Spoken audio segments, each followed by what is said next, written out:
we should not, for example, have some limitations of free movement. Okay, for example, human resources move from one country to another and empower, okay, others, because we have many skills in different areas, in different. Why, for example, lecturers cannot move from one country to another and empower our colleagues. We thank the Lord because through Revealed Word University, this enhancement of capacity building has been really a fundamental purpose. Because for Revealed Word University, yes, it's possible.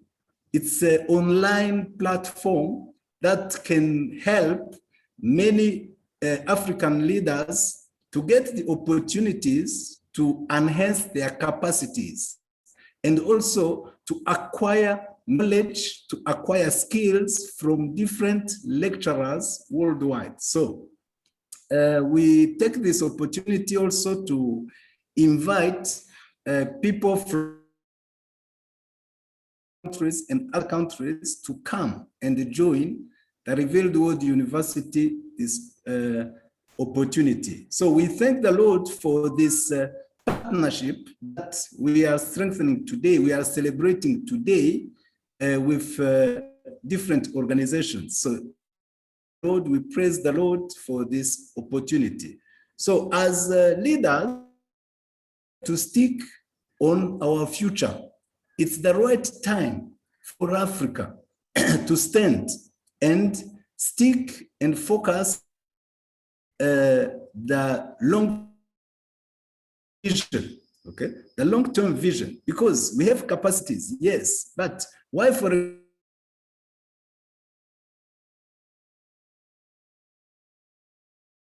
of people who are poor? Good to hear, but that is the reality. All such issues, this should be the outcome of the strategic leadership, okay? The strategic leadership. We have many opportunities, we have many resources. So in trading, okay, let's have a fair and equitable trade.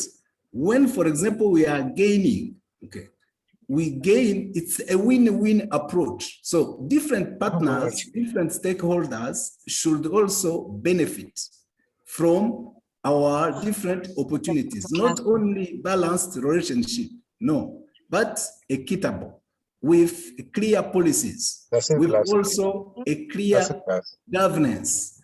Because yeah, it sounds like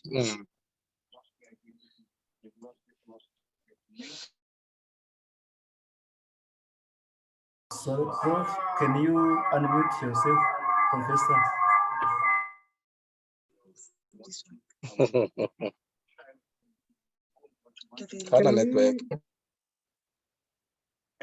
Can I request those who to unmute your mic, please? Thank you.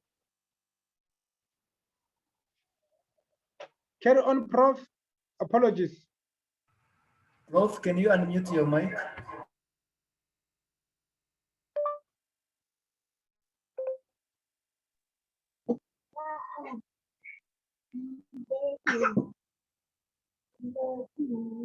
Prof, you can carry on.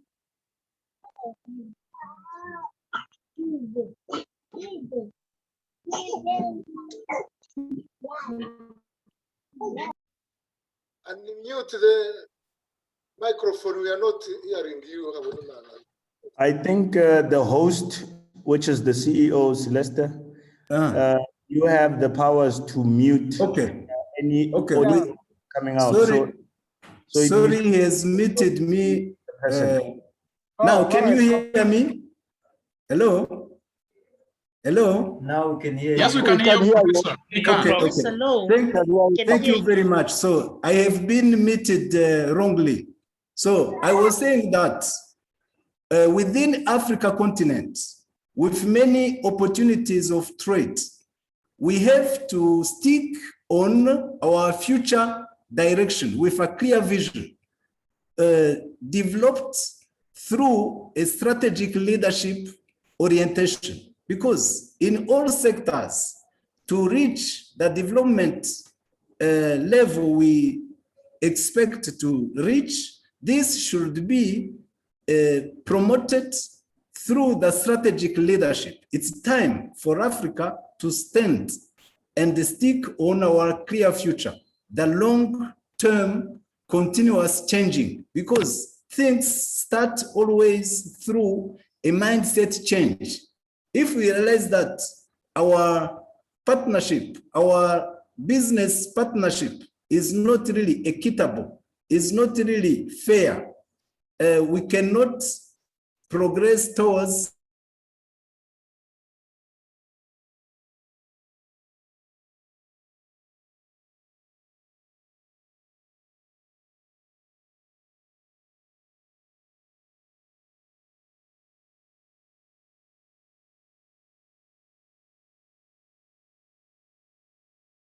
for human resources, in terms of minerals, in terms of businesses. And as you can be informed, in terms of businesses, Africa has the great potential of development. Because if, for example, you discover even the achievement of the Millennium Development Goals, OMD, you will discover that the 10 countries that have recorded the highest progress, okay, in 9 of the 10 were African countries, which means African countries have the great potential of the growth, which means if we synergize, we unite, we develop win-win approach of partnership, we reach far. So together, alone we can go fast, but together we can go far. That's the reason why Africans have to be united.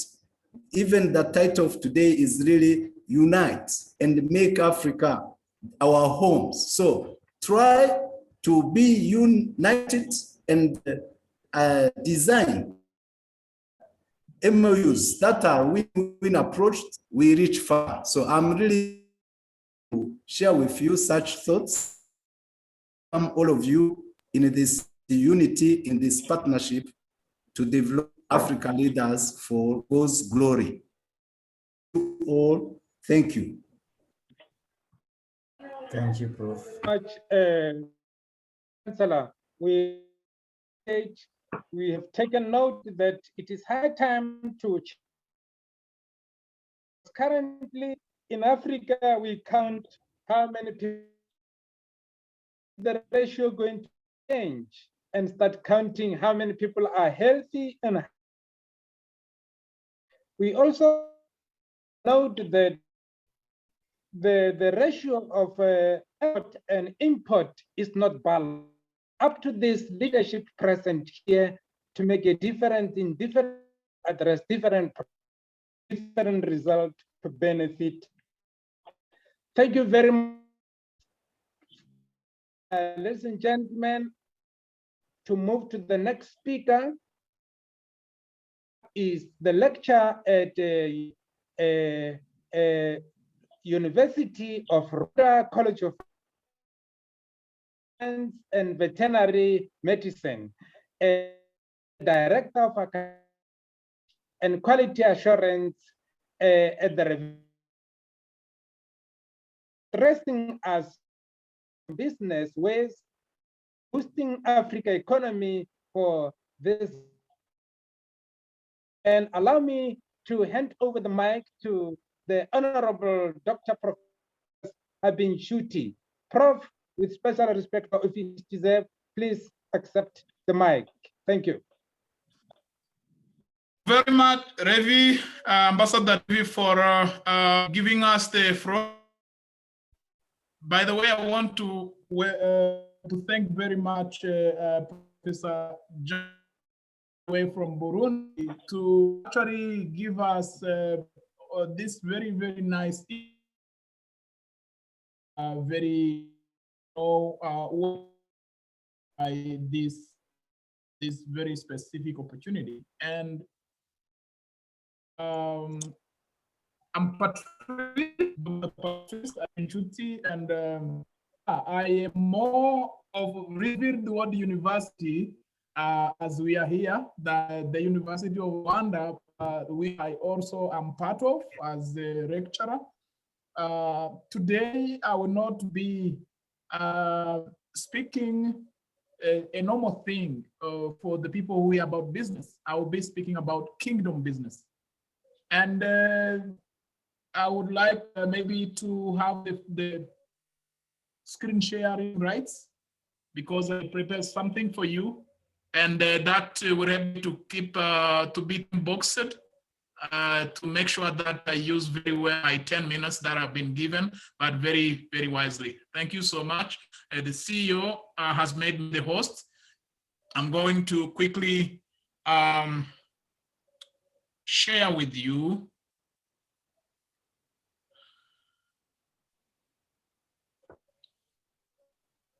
I think everyone is seeing my screen. Are you seeing my screen? It's still loading, Prof. Oh, maybe Not my connection, yet. but maybe what do I do?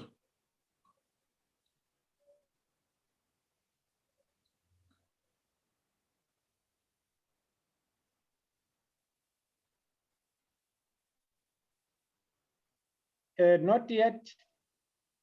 It's still loading. Not yet? Not yet, but it's still loading, unless everybody is able to access that. From my side, not yet. It's still.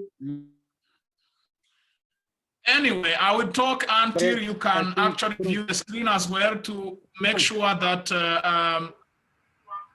it's on, Prof. It's on. it's on. Thank you so much. Thank you. Today I'm going to talk about business as a way to boost Africa's economy for this generation. And you know, Revered Word University, I had an opportunity to be to have been educated by a strong Christian university in the US. We have the Center for Entrepreneurship, and all that is in line with Revered Word University's like what we envision to be doing, and what we are doing is changing like the current leadership to be like for God's glory. The motto is Christian leadership to change the world. And you know, all here we have been talking about business opportunities there, but I want to introduce you to the concept of kingdom business as one sure way to build Africa's future and Africa's economy. We can talk about, let's say, the mission of all this is to transform people and nations through business. Business is the only way that we can create jobs, that we can live a decent life, that we can make our society better. But at the moment,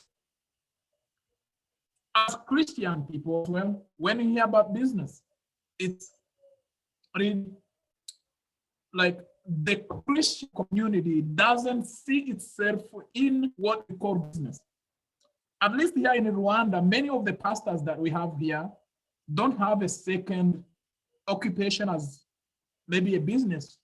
So, because they think that people who do business, they cannot be holy.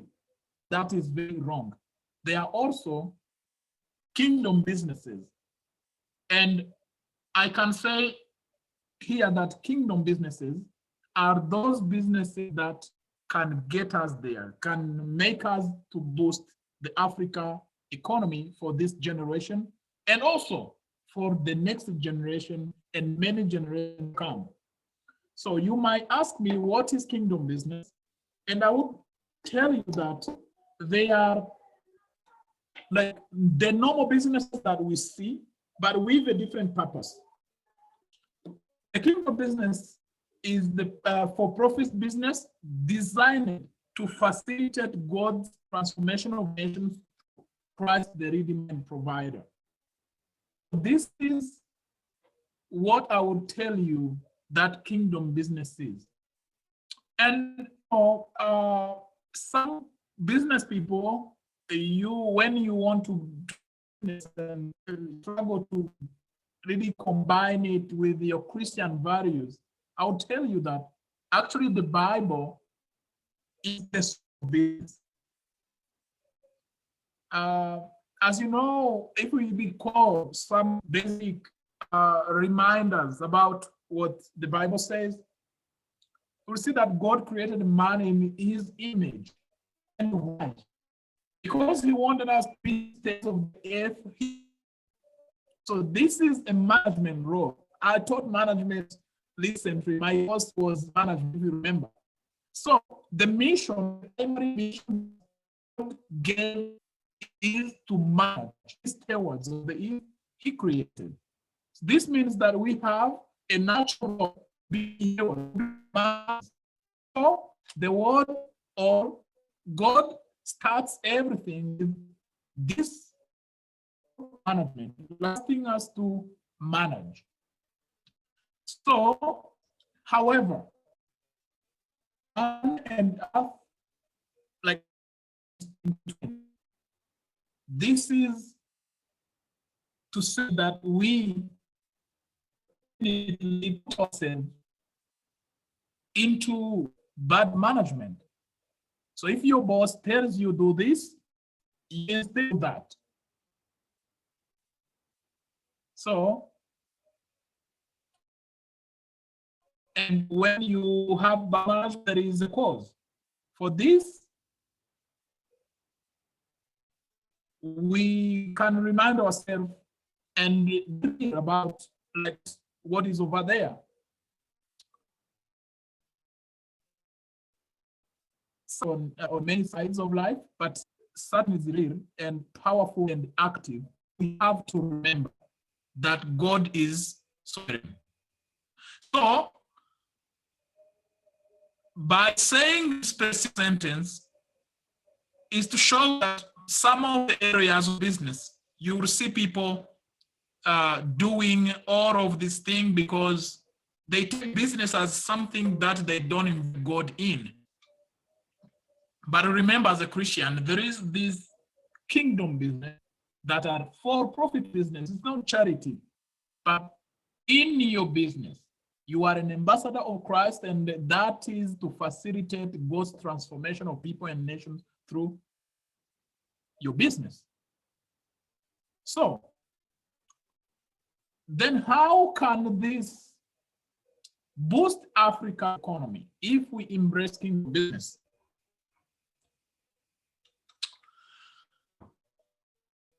That every believer is in full time and service, because the Bible tells us that every calling is equally valuable to God. And we have, like, through scientifically proven that this kingdom business transforms society. And what is transforming the society? We want to boost Africa's economy for this generation and the generation to come. And the main thing is to transform the society. And the transformed society is one that honors God, where people operate by godly principles, people love one another, people achieve their full potential. When I go to the two last sentences, people love one another, people operate by godly principles. Even if someone who doesn't know God operates by godly principles, you will see that the society will be very well. There will be no cheaters, there will be no thieves, there will be no, all these people who make all kinds of evil things and like immoral things or unethical things or practices in their business lives or their personal lives. You won't see them. And then the society will be transformed. So you will see that the society will be like living very well. So here, like by doing kingdom business, every Christian like every one of us here, if you have your business and operate by like these principles, you feel like even in your business, not at the church, you are in full-time Christian service, and you feel like it's a calling. You do it as a calling because not only the pastor has that calling, you as a businessman, you can be like in marketplace mission where you actually bring people, your client and everyone to feel the favor of God in your business. And there are some attributes of this society. One is creativity, creative. So you will be successful in your business if you are creative. And here, like when you operate the kingdom business, you will see a lot of creativity because you have a lot of good ideas. You actually think very well and nicely, something that will impact the society. You want to actually embark on the next challenge that will change people's lives. And through that, you end up like being creative to find the next good thing to the people. So you will see sustainability, things that will last, because you will do something with all your heart. So you will do something that is sustainable. You will see excellence, because you can't do something that will not have excellence if you are actually thinking about doing it with your heart and having in mind that you have a supernatural power that is helping you to do something of value as well. And we see harmony, we see legacy, we see integrity, we see like where there is this helping, and we see peace and joy. Isn't it? That is not good. I think it's very, very wonderful. So when you see all these things, you see that the society, if we could have a society that has all this, the world could be a paradise. Like we could be boosting our economies, our personal lives, everyone's lives, and there will be no like misery or something that will be like affecting people's lives if we have all this in our society. So we are not seeing this. We are not having improved lives because people have not yet understood the concept of kingdom business and felt that they have to embrace it. So definitely by starting a business, which we have encouraged each other, and you remember in our class sessions in the course of management, when I was teaching you, we had a very, very wonderful thought of actually transforming Africa by the next big idea that we could have that would incorporate people from South Africa, from Namibia, from Zambia. So all the people were in my class. If we can, or even others, our partners, our very good partners, if we have this mindset of teaming up together, shaping this business initiative, but operating them by godly principles as kingdom businesses, we will see this and we will transform society, because entrepreneurs transform society. So we see that business has a unique role, catalytic role to play in societal transformation. And entrepreneurs, as you know, they are engines of business development. And as we have seen the attributes of kingdom business, or they transform society, the kingdom entrepreneurs who do kingdom businesses can surely transform our society, can transform Africa, can boost our businesses, can boost really our economy. Then we see that as entrepreneurs, we have that potential. Let's use it really. And when we see our daily kingdom business, we could really see what is the characteristics. We see excellence in service that are given. We talk most of the time about customer service. This is something that comes naturally when you are operating as a kingdom entrepreneur. We see like calling into this, owners and managers of businesses who are called by God.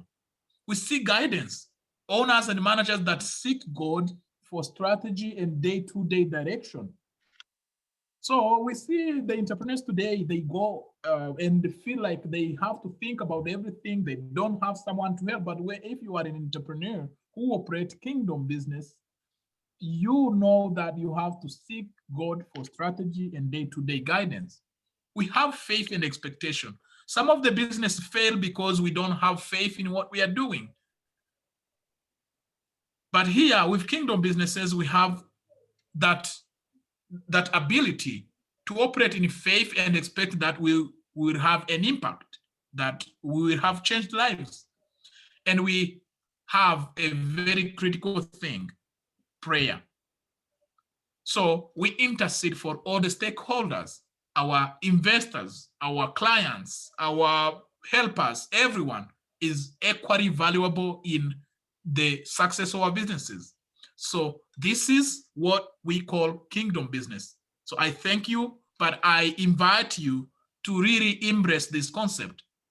So Kingdom Business, it's for-profit business, but that exists there to really like put Christ in contact with everyone who come to your business, and you finally transform people and nations. So let's transform Africa. Let's boost our economies by using Kingdom Businesses. Thank you so much. Thank you very much, Prof. Thank you. We really appreciate. I think we been educated well enough that entrepreneurs transform society through godly business. It is high time that we start to do things differently so that we will be rewarded through doing kingdom business. Is a new way of communication. I challenge you, all of us, ladies and gentlemen, to consider doing kingdom business in a godly way. Thank you very much for the kind words, Prof. We really appreciate. The next speaker, ladies and gentlemen, will be the Executive Director and Managing Director of CASITI, which stands for Campus and School Safety Training Institute. He will be addressing us on the topic Africa Safety for Social and Economic Development Opportunities. Allow me to present to you the Honorable Executive Director of CASIT, Mr. Stephen Ngobeni. Mr. Ngobeni, with special respect to your office deserve, may I hand over the mic to you to address us on the chosen topic, as explained. Over to you, sir. Thank you. Ambassador Levi, thank you so much for granting me the opportunity to address the CEOs present, vice chancellors, board members, the executive chairman of the African Tourism Board, lecturers, and many others who are present. Thank you so much for granting me this opportunity to address. I've been fortunate, and in fact, I feel I've been humbled by what I have heard so far. This is the first time that I am engaging at this platform. And then as I was listening, I realized how important it is that as Africans, we need to link with each other, especially through a program and a platform like this, where God is being honored first before any other thing. And it's for the first time I must confess that I'm in a company of businessmen whose sole and main focus is to bring glory and honor to God first as part of the kingdom business. I like the way the word is coined, kingdom business. It's new in my vocabulary, but it's something that I want to live for, and if possible, I want to achieve and make sure that CASTI in all its endeavors is guided and is being led by this ethos and this belief. Ambassador, let me not waste time. Let me go straight to what I feel I must share.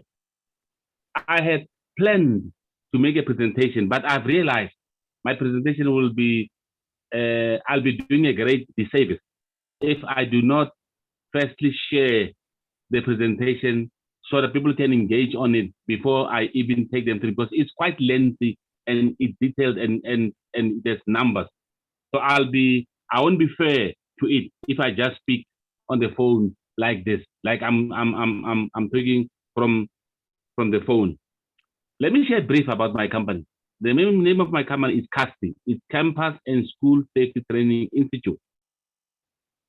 We specialize exclusively on capacity building to create learning spaces or safe learning spaces for institutions of higher learning. Currently in South Africa, we want to expand, and the reason why we want to expand, we feel that the product that we provide should in fact be shared among all Africans and among all institutions of higher learning in Africa. There are 740 institutions of higher learning in Africa. And we feel that most of them, in fact, if not all of them, do not have a properly structured way of dealing with risk management, safety and security, and most importantly, serious topics such as gender-based violence, crime prevention, and domestic violence on campuses. They just don't exist.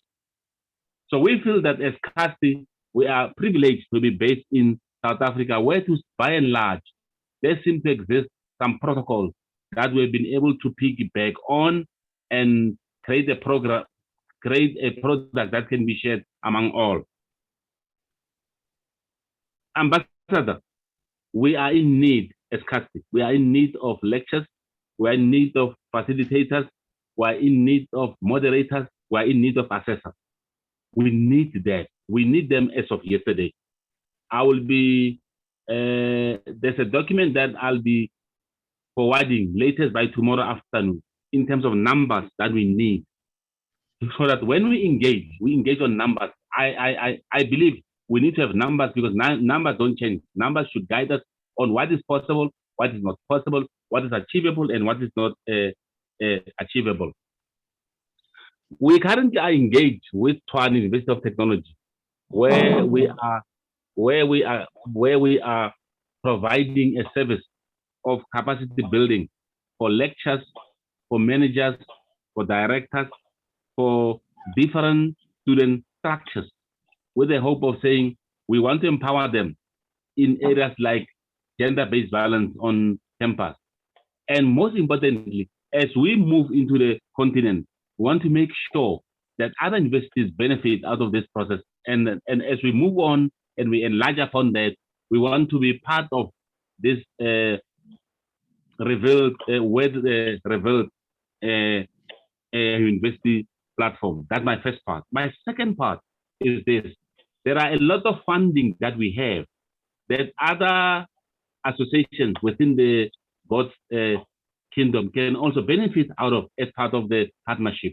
And we want to share that. We say, here is it. How do we work together? How do we make sure that we spread this asset as widely as we possibly can on the continent? There was a gentleman earlier on who spoke something so true.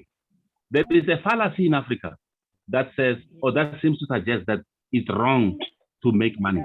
There's nothing wrong with making money. In fact, God has plans for us, and those plans is about nothing. It's plans that He has plans to benefit us and not harm us. And I want us to deal with that fallacy first. That seems to suggest that it's wrong for a man or for a woman in that matter to be rich. As CASTI, we believe that everybody with a potential to grow, bring value, take the company forward, should be welcome. And then I'm so glad that as the managing director and owner of CASTI, I'll be part of the platform that strives towards achieving that. Ambassador, I don't want to speak more.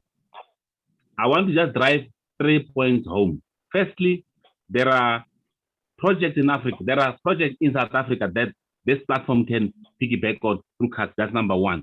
Number two, we want to make sure that we target mainly youth, like is the case in the rest of the continent. We have a problem of youth that graduate into unemployment and they end up doing things that really none of us should be proud of.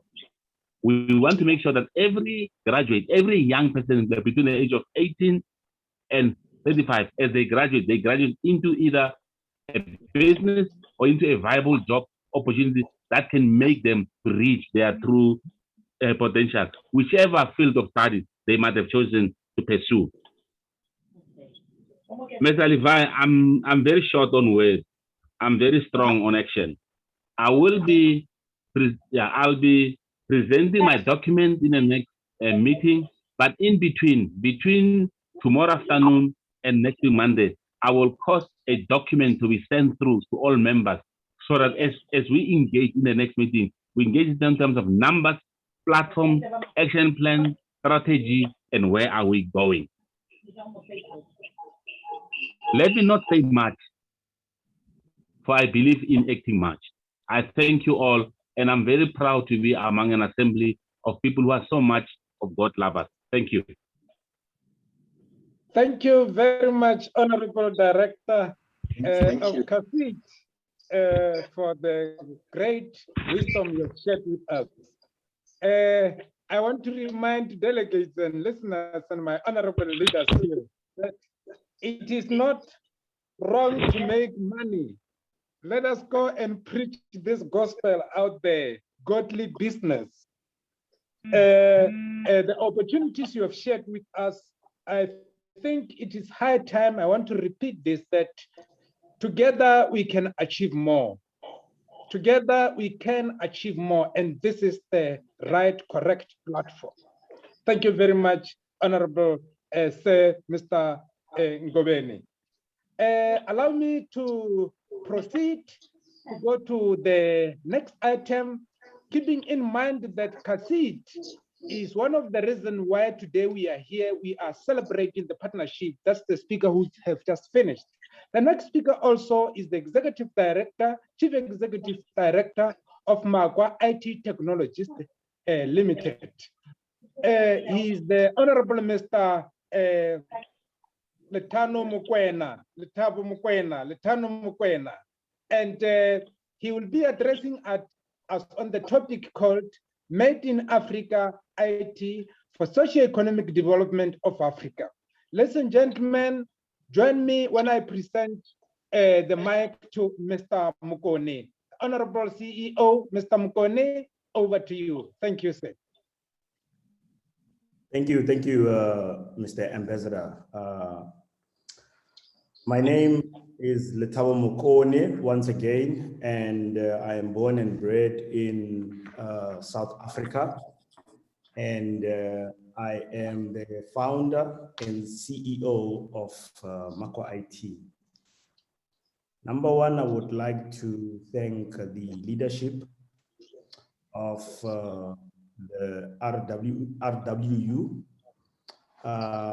and also would like to thank each and every person that has joined this August House. I have with me some slides which I would like to share with you guys to give you a detailed context of who we are and what is it that we do professionally.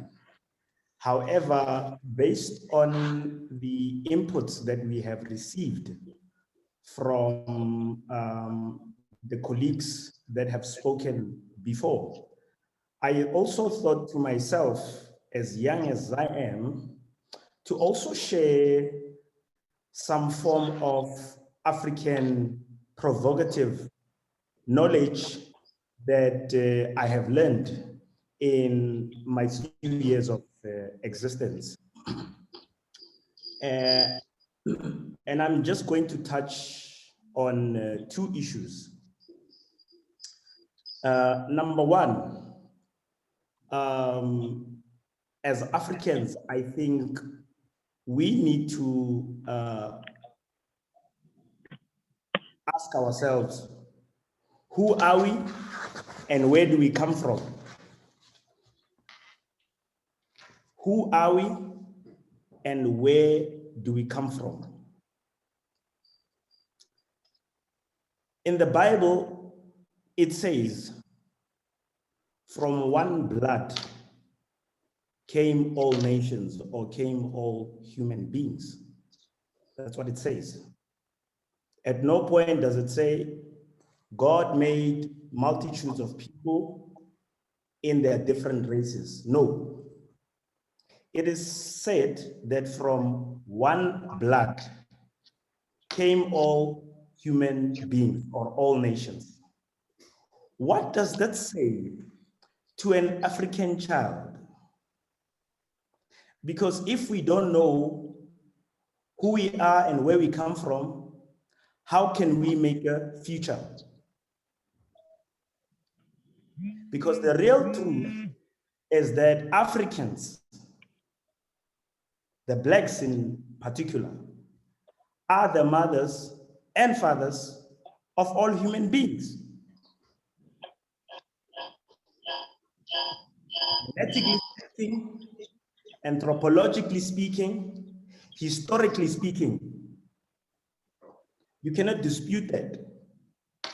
Genetically, Mendel says, according to Mendel's law, dark skin, dark eyes are dominant. Light eyes, light skin, light hair are recessive. And you can take the recessive from the dominant, but you can't take the dominant from the recessive. That is genetically, meaning that in its own, as a genetic law, proves that the African blacks are indeed the fathers and mothers of all human beings. Because a black person and a black woman, genetically and spiritually, is able to produce anything outside black, a brown, a yellow, and to its apex, which is white. And the history of black people themselves is not written in books, it is written in stones. Unfortunately, over a period of time, a people were created, or a people was formed that came in and denatured a whole lot of things. And I think that's why we find ourselves in the very positions that we are in today. It is very, very important that all those monuments and all those great things that are up there were things which the modern world today cannot explain the science and the mathematics around the architectures.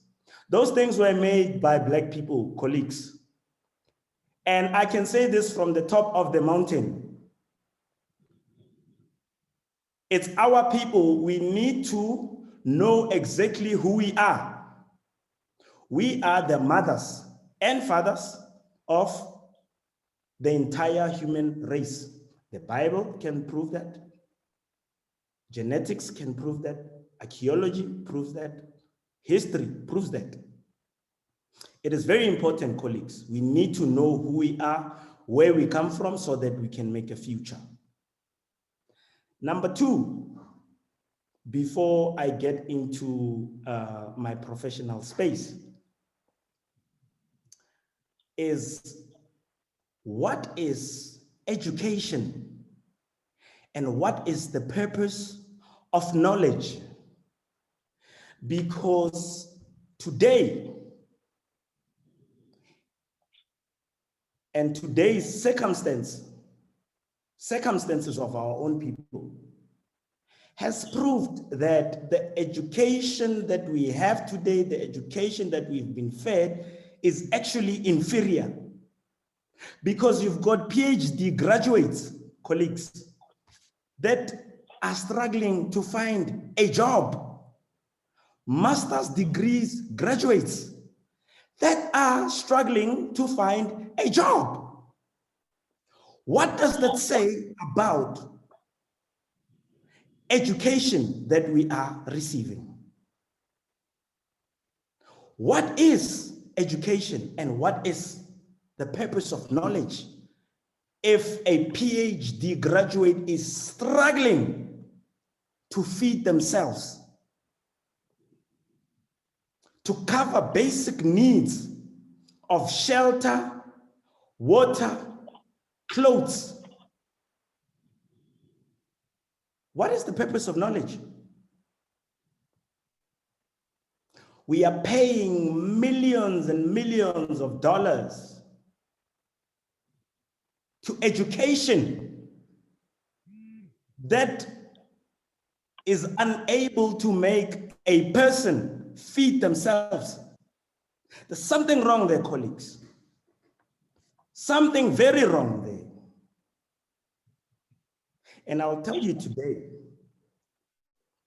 the purpose of knowledge is to cultivate human beings and their gifts that God Himself has deposited, not in some, but in all human beings. God has deposited gifts which education has to bring about and help you cultivate, develop it, and put it back into the service of yourself, your family, your nation, and the world at large for the glory of God.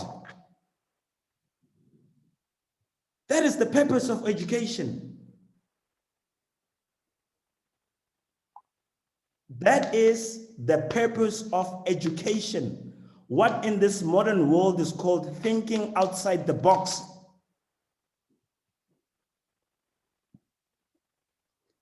You cannot be a professor and struggle to find a job. It is sickening, it is disheartening, it is unbelievable. You can't start from kindergarten up to grade 12, which is about 20 years of your life or 18 years of your life, being taught. Then you go into varsity, another 3-5 years. When you are 28 years of age and you are just sitting with pieces of papers, but you cannot think outside the box. That is a problem, colleagues. We need to understand who we are, where do we come from, so we can make a future. And we need to understand what education is and the purpose of knowledge. Now, I have a few slides with me which I would like to share. I will be sharing my screen right now.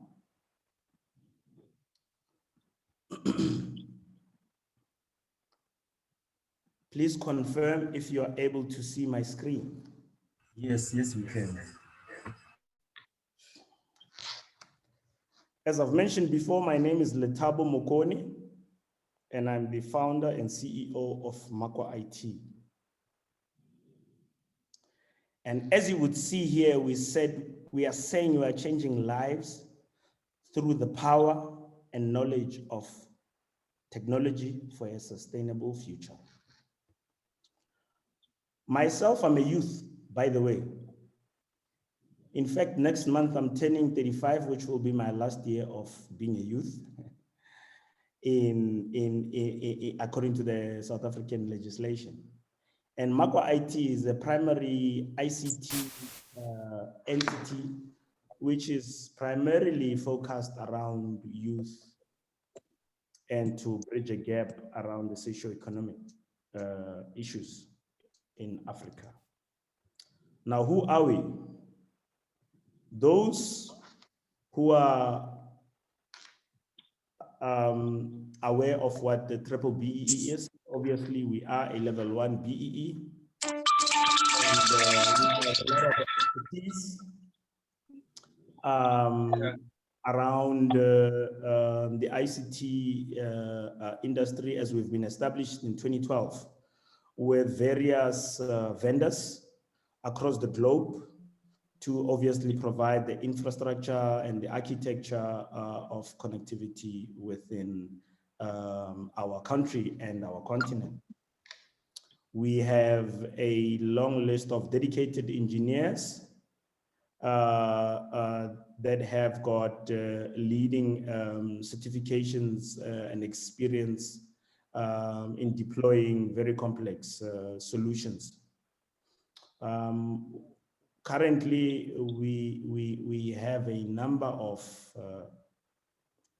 enterprise large customers whom have heard our story and put their beliefs in us.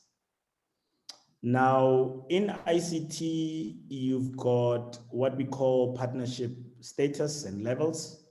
And currently, for those who have a little bit of insight around IT, we have in March acquired a Cisco Gold status as a company, making us the first and the only 100% Black and youth-owned company in the world to ever achieve this ICT partnership status, meaning we can go in first world countries, second world countries, third world countries with our expertise and deploy very complex solutions that are centered around Cisco itself. This was a huge milestone because what it said to all the youth out there that have got the yearning to liberate themselves was to say, Black child, this is possible. Although it came with a whole lot of resources involved or a whole lot of investment of resources, but we made it happen. And currently we are the one and only, and we would be delighted to see others following in our footsteps. We not only partnered with Cisco, but we have partnership with AWS, which is currently dominating the African continent from a cloud perspective, including Microsoft Azure. And we also have some multi-cloud platforms that are very new and niche and are very much unknown into this continent, such as Aviatrix. And we do some virtualizations using the VMware technologies. And also around the storage and the enterprise networking, we use stuff like HPE. And also for storage, we utilize the likes of NetApp. We have over 40 qualified resources that have been tried and tested. We also have 10 CCIEs, meaning CCIE means Cisco Certified Internet Work Expert, which is the highest certification which any engineer could achieve. So we've got about 10 of them, and we developed them, we took them, we developed them, and currently they have acquired that certification. Obviously, with projects, we do have dedicated certified project management professionals. I'm just gonna try to move fast because I think I've chewed a lot of my time. So obviously, we align very much with the having integrity, loyalty, creativity, and teamwork. Now coming to our actual brand, Makwa, this blue, it represents intelligence, responsibility, who we are accountable for in ensuring we exceed their expectations. Now, the red in our logo represents the power and stand out to be recognized. Excuse me, is there a question, Makato? Okay, I'll continue. And we also have words that we associate with as youth, because the youth is always curious, it's always distinct, it's always savvy. And why? Because if you take the look at the word curious, it's a payoff line, is our anchoring statement that carries our external and internal promises, changing lives through the power and knowledge of technology for a sustainable future. Now the dot represents the .com world, which is the new era of this world. Excuse me. And obviously, as you can see, our logo has got the African continent, which clarifies the origin in which we operate in. It's also our ambition to represent and showcase African talent and capabilities to the world itself. The global line, or the globe itself, is what keeps us connected to our globe resources, to keep us within global trends that are introduced to Africa. These are some of our customers, as you would see. ABSA, which previously used to be ABSA Berkeley. There is a lady that was from Angola. I heard her earlier on the call. So we do a lot of work for Angola LNG in the military South Africa. We do work for large enterprise banks such as FNB, Standard Bank, and Discovery as well. And also UNISA itself as an education institution is one of our customers. We also play in the oil and gas, again, which is the Komatsu, along with Angola LNG. So our portfolio is centered more around enterprise virtualization technologies, cybersecurity, collaboration technologies, automation, orchestration and integrations, next generation architecture and cloud. I'm not gonna go too much into details of these solutions, but I believe as we engage further, we can have a deep dive into this. Now, obviously our value proposition, number one, is we have over 25 years of industry experience in various verticals with our resources, meaning our human resources. We also have a flexibility and willingness to travel across the globe, specifically to UN segments. And the beauty of working with a company of our size is there's a lot of agility because there are many red tapes. We also accelerate customer success in digitizing journey using innovation, automation solutions, which I've alluded to. We have a big passion. We are very passionate technologists who drive and ensure customer success. Apart from many other things that we do, we've got deep system integration skills based on our technical resources, the ability to implement cross-architectural solutions and project manage large complex solutions, as I've mentioned. That's why the likes of the big banks have trusted us with their infrastructures. And I did say we've got over 10 CCIEs. I'm not going to dwell too much about these technology verticals. There's another piece which I would like to appraise you with. So we also have what we call an learnership program and an internship program, which out of our goodwill we have been doing. And we've been targeting the hopeless Blacks that are living in squalors, or the so-called squalors, meaning those who have given up on life itself, and we managed to take them in, give them a form of stipend, and train them extensively in the ICT skills incubation program that we roll out. Currently, right now, we've got about, I think, 10 of such, because the program only started in late 2019. And we are looking for the reason why we've become interested in this initiative.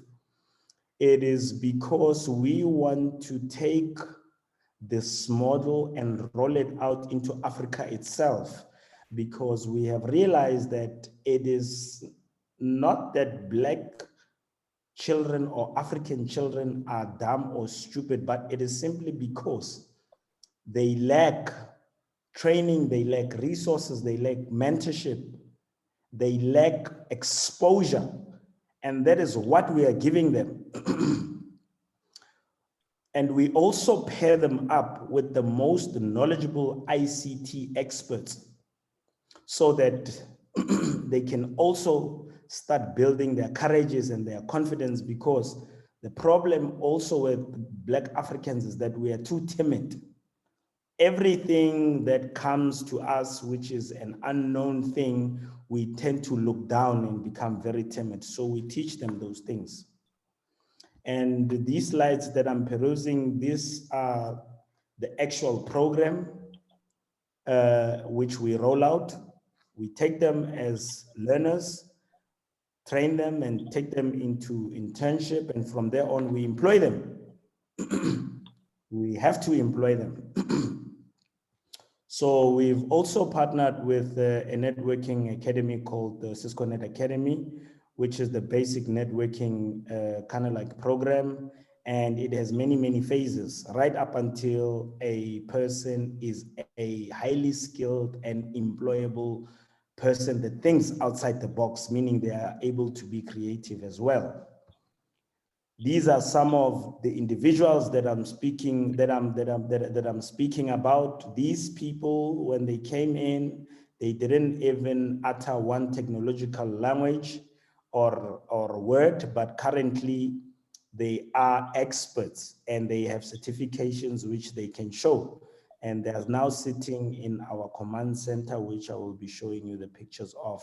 So this is Mako IT's Integrated Secure Command Center. You can see the pictures.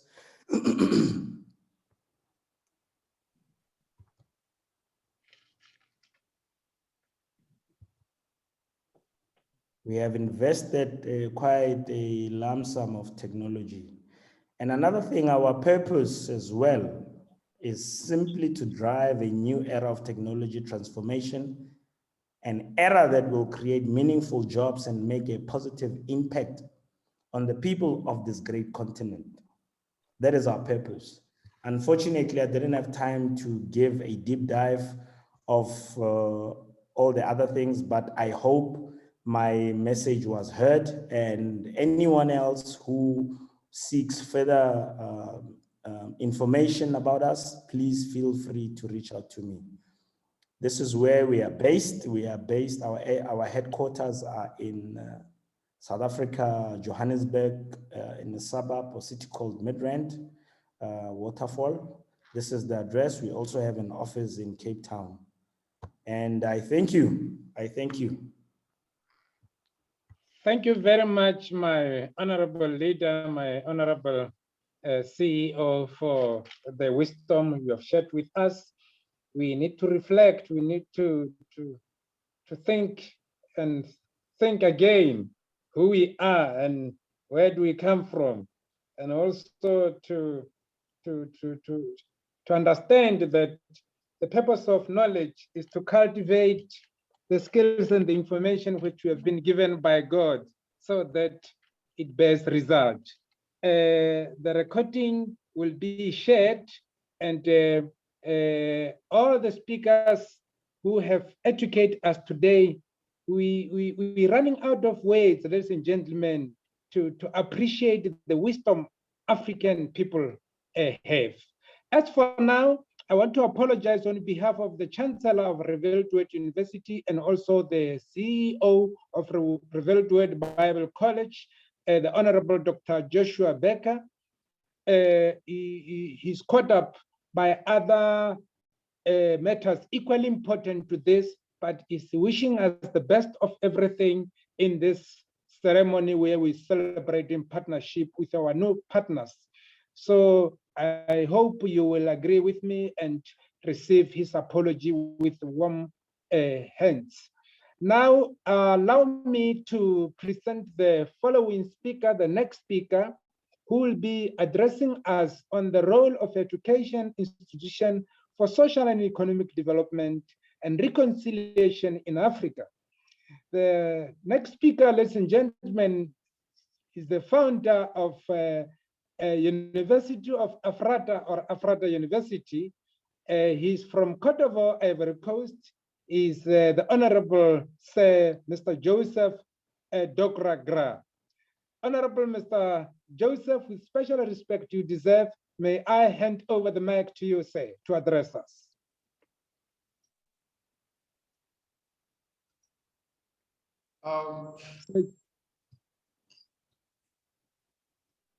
Good evening, everyone.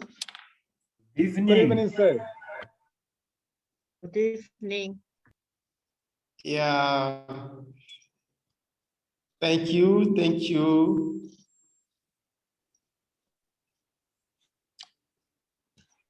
I am Joseph Gra from Cote d'Ivoire, and I am really honored, humbled to to be part of this great platform. And I would like to say, dear Honorable CEO of Reveal World University, dear Vice Chancellor of Reveal World University, Honorable Chairman of the African Tourism Board, my boss, the ambassador and personal friend of mine, Mr. Levi, distinguished honorable and partners of Reveal World University. All protocol observed. Kindly allow me to hereby express on behalf of the leadership of University Ephrata, my profound gratitude and acknowledgement to the opportunity offered to me to present such an important topic, that is the role of educational institution for social and economic development for reconciliation in Africa. It is indeed a pleasure and an honor for me to participate in this platform and be exposed to such a big, valuable personalities that have been presented the topics and have the speech made, which really I do appreciate. And you may know that Ivory Coast is a French-speaking country, and we are more versed in French than English, but I've been trying my best to express myself in English so that I can move fast, because I've been just given 5 minutes and to develop this very vast and important topic. But in 5 minutes, I hope that I will be able to give the whole content of my presentation. I'm really sorry for not being able to present the slide, but I'll just speak. And for that, I would like to say again, thank you, because all that have been said already has hugely touched my topic in terms of education, in terms of development, and basically what I will be intent to say now is just to wrap up what all of my precedent speakers have said, but I will say that it's important to know what is the education institution, as we're talking about educational institution. What is it exactly? For me, and based on my research, an educational institution is a place where people of different ages gain education, intellectual education, including preschools, childcare, primary and elementary schools, secondary, high schools, and universities. They provide a large variety of learning environments and learning space. That's how we can define educational institution basically. But the point which is crucial here is, what is the role of the educational institutions in our society? Yes, an educational institution is responsible for the systematic transmission of knowledge. Yeah, knowledge in terms of intellectual knowledge, in terms of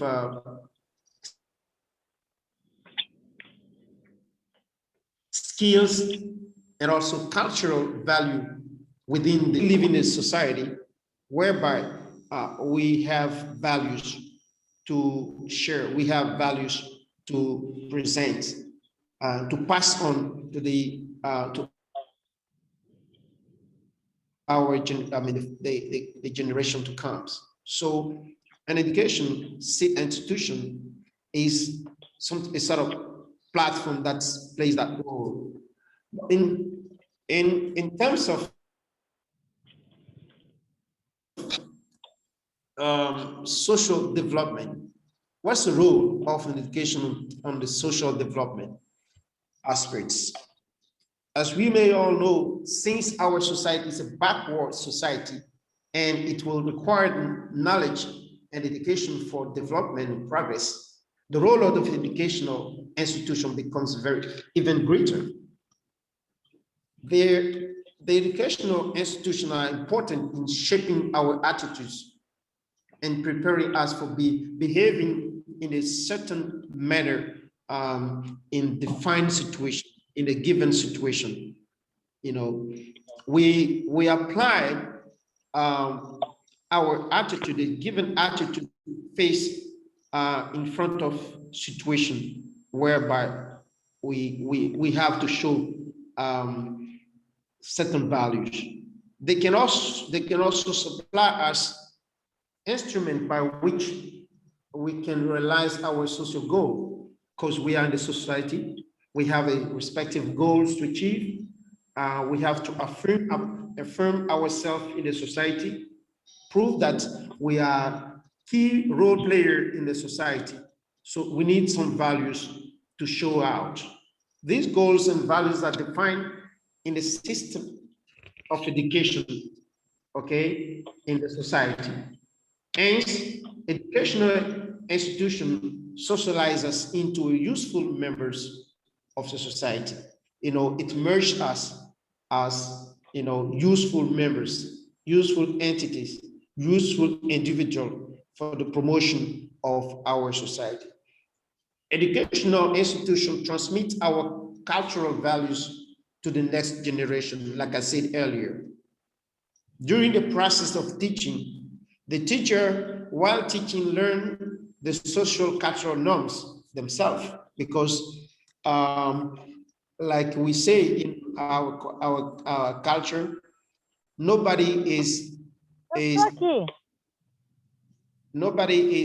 subject to know everything. We all got born and we in our society and we learn, but it's not everything that we know. Like I said, I'm Ivorian. I fly to Namibia, say for example, and I got my values, my education here, I've acquired from my background, my family background. But when I land to Namibia, it's not obvious that the same way I've been brought up will be how the people are behaving or living there. So I have to discover new education, values, and habits. So here, being at school, it allows me to understand that it's not only my education, my way of being brought up is the most important, or I mean, all over. It's not the one that is common all over. I have to adapt myself. That's where we come to understand that education open up our minds and let us understand that we live in a society, we live in a continent where differences are, and we need to adapt ourselves to that. Education institutions implies way of living of our ancestors. You know, it implies that the way of living of our ancestors are transferred to the new generation. You know, we got to know, we got to learn at school, to study at school, the history of, you know, our continents from one tribe to another, We got to learn about the different empires, in Africa. Today, we are proud to say that there's one country in Africa that has maintained, the value, the heritage, the cultural heritage of our continent, meaning Eswatini. This is it's something that we're proud of as African. So, education institution also create the social organization in a society by customs, emotion, and sentiments of the people. They develop homogeneity by developing general laws of social life.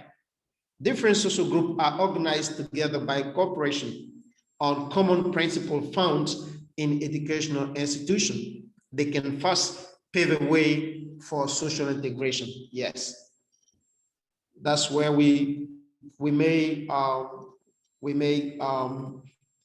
talk about social integration, which is also a source of development, source of harmony in society, source of reconciliation in society. Education institutions also support the selection of future occupation. This helps students, to really know what they have as gifts,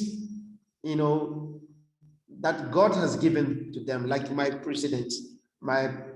predecessor said,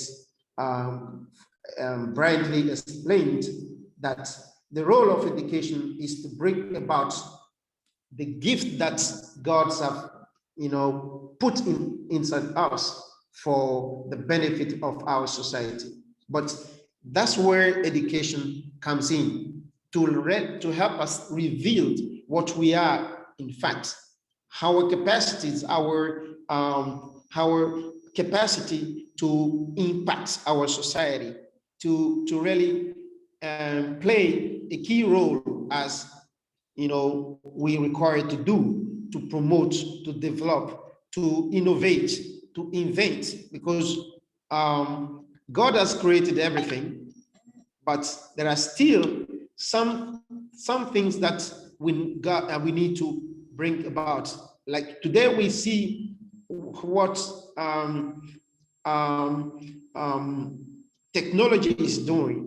Technology is bringing about in the whole world. Today, we are distant.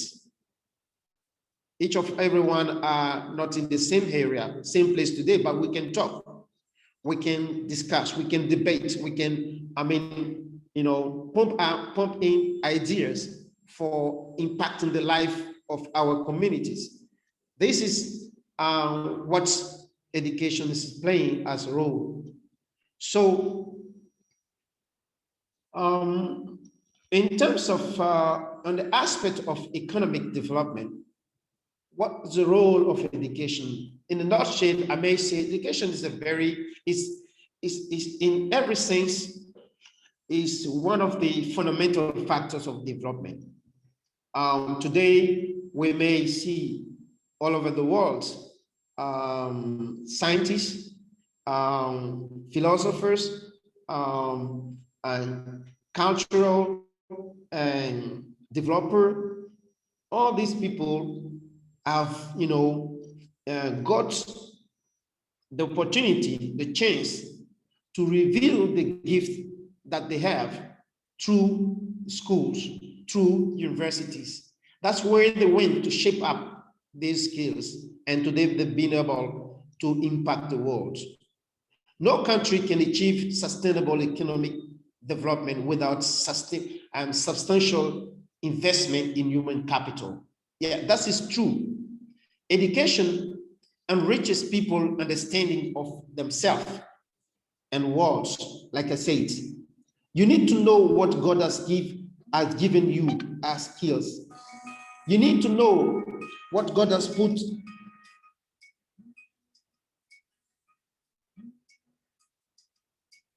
You need to know what God has put inside you as gift. Therefore, you will be able to play the role that God has called you to play in the society when he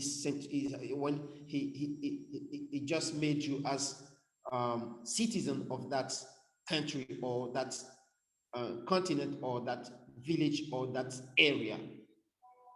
So education improves the quality of the life of people and leads to broad social benefits to individual and society. Education raises people productivity and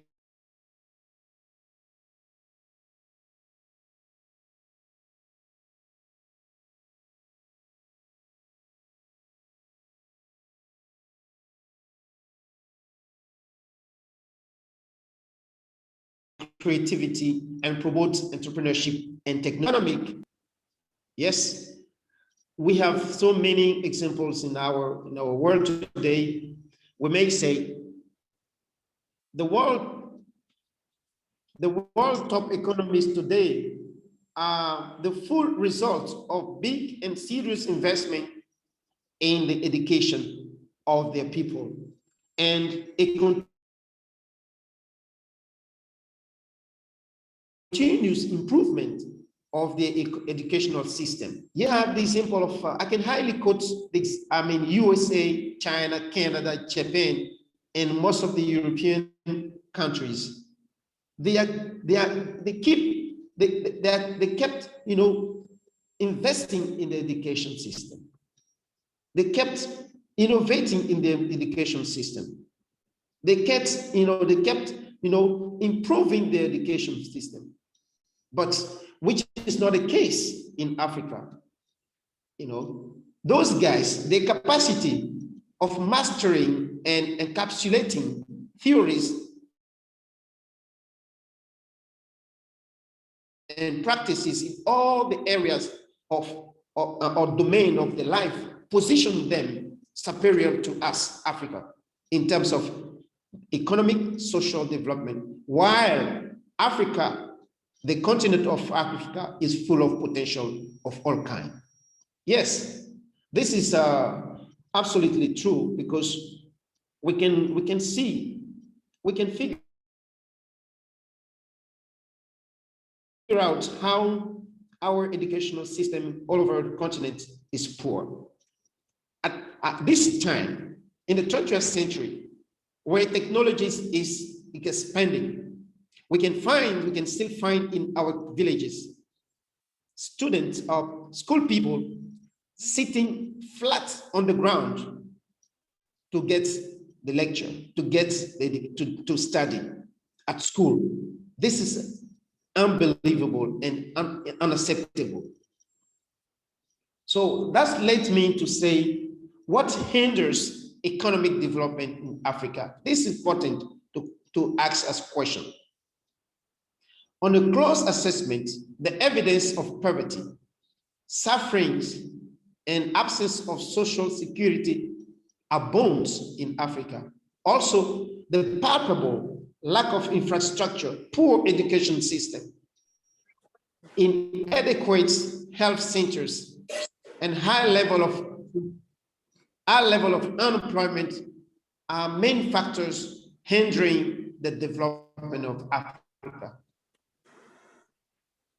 Notwithstanding the historical political instability, the coup d'etats, the civil wars, we see that in Africa. The rampant corruption in our administration. Today, if you just want to make a birth certificate, a simple birth certificate, if you go to the administration, they will ask you money before giving you what you're entitled to have. It is unacceptable. It's really regrettable for Africa. The cases of terrorism all over the continent, like Boko Haram, Islamic movements in Mali, Libya. Ils ont le même nom, hein? etc., are plausible evidences that is hindering the development of Africa. Yes. How can we relate the educational institutional to If I may interrupt and ask you to wrap up due to time constraint, with special respect, my honorable. You can. Okay, I'm just at the end of my presentation. Thank you, Honorable. No, carry on for your closing remarks. It's fine. I'm just at. Okay. I'm really grateful to be part of this platform, and I think with the new partnership that we are building up with Reveal World University, I may humbly say that we as institutional education, we are ready to play our role to promote the development of Africa, and notwithstanding how we can, play our role in terms of peace building, reconciliation, and promoting social life that Africans are entitled to live. Thank you very much for everything. And University Ephrata is standing alongside with you to rebrand Africa in the aspect of education. Thank you. Thank you very much, Honorable Sir Joseph Kra, for reminding us that human capital investment in Africa is highly necessary, and also to remind us the role of higher education which must be played in Africa to develop our society. We are Honorable Ambassador and Program Director, my sincere apologies to disrupt you. Can the August House excuse me, as I have just been made of something which I need to attend to immediately? It's fine. Point taken, sir. Thank you. Attend to that. Thank you for so making much. time. Yes, we are almost towards the end. We left with 35 minutes. We still have 4 speakers.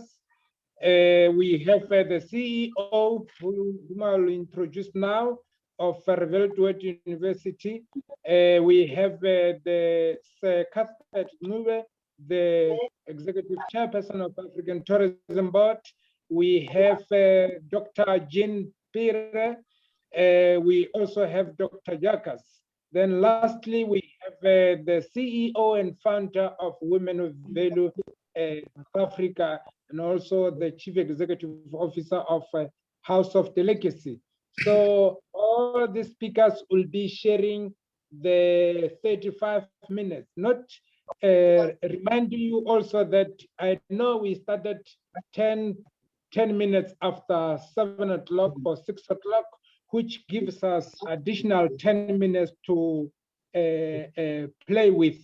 But nevertheless, allow me, ladies and gentlemen, to present to you the CEO of Reveal University, who is also a co-founder and is also the chairperson of Reveal Business Company in Kigali, Rwanda, and is also the director of International Mission and Strategic Mission and founder of African Career Development Center, which is in South Africa.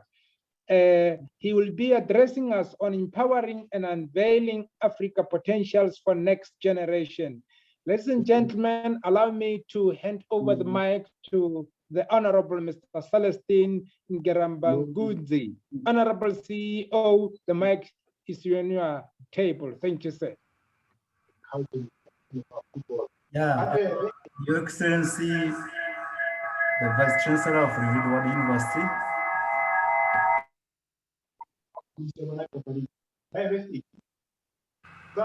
Your Excellency, Professor Dongi,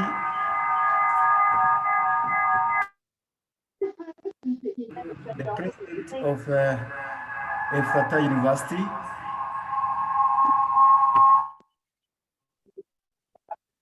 You can try again, CEO. If he's giving you a problem, I can go to the next speaker with special respect, then I can revert back to you, Yes. sir. Yes, thank you. Try again.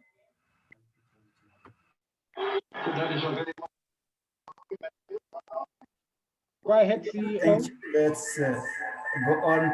I would like to really recognize your contribution, those who have spoken before me. I really do appreciate your contribution. I would like to mention just a few things as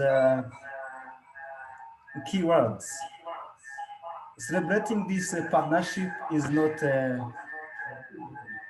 really a simple business, but a good and great sign of really uniting and contributing to the African development. As an educational institution, we know that from being child to being old, we have to pass through many things, challenges, difficulties, and blessings. So we are here together to experience and to bring together our knowledge, our experiences, our different potentials so that we develop our continent. Livingston University is not working as only as a academic institution, but also as a business related for really impacting Africans. It is the reason why you can see through different speakers, you have had those called kingdom businesses. This is really somehow impacting our communities in one or other manner. Yeah, we in Africa, we have many opportunities and we have to be basing on those so that we may quickly develop as other continents. I just want to mention few. Africa has human resources, as has been stated, has natural resources, has a climate, we have natural seasons, and this really have many items to help us to develop, to not really wait for others to show us what to do, how to do. We really are rich. So what we need interconnectivity through this partnership platform and catalyze our political leaders so that they may have will of letting Africa unite politically, but as civil societies, non-government organizations, and business companies, we have to show our will by being in these different projects and facilitate this interconnectivity so that our political leaders may see where we are really aiming and allow us to really get free of these boundaries within our countries. Yeah, what we need as this university is getting connected with you is just to go into practice.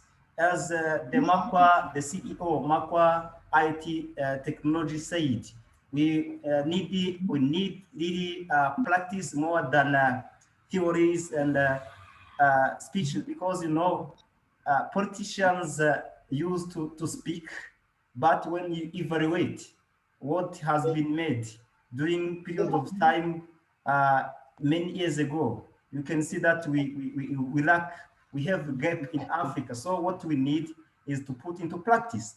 So I don't need to really have a long time with this speech. What I need and what I want to express is that we really enjoy and we are happy for this partnership with this different organization. As the sign of this partnership, as we are celebrating, we want to just show the sign that we are happy with these partnerships. We have here what is called the non-alcoholic wine. This is a product from South Africa, but we managed to try to work on here in Rwanda to find out what we can use. So with our partner, Women of Value, we know that with this non-alcoholic wine, we're going also to impact Africa to see how Africans may have jobs, to see how we can really capitalize or sometimes on job creativity. And this is why we really are happy for this celebration. Let's invite my Reverend, is the registrar of River University, to help us with this celebration. Okay. And then at that time, wow, this is non-alcoholic wine. We really appreciate Women of Value Africa for really being practical. This is what we want in our university. We really produce, we will really raise people, leaders who will change nations, who will really practically impact our communities. This is what we want in our Revealed Word University. Really having this partnership means a lot. And I would like to stop by here for the sake of respecting time. Thank you so much. And let's wait for the future for more things. Thank you. Thank you very much for the celebration, and congratulations to all the new partners.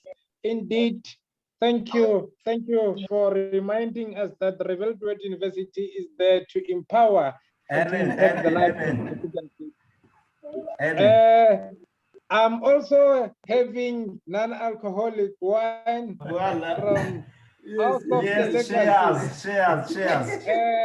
I will make sure I send each one of you. Yes, cheers. Everyone have to take please. Yes. Please. I need my bottle. Okay. I need my bottle. Okay. Thank you. Yes, so I also have. Okay, thank you, Chairperson, Executive Chair of Tourism Board. Allow me to move to the next item, ladies and gentlemen. The next item will be the theme called Upholding the Voice of Africa for Intercontinental Partnership, which will be addressed by Sir Casper Ngube, who is the Executive Chairman of African Tourism Board.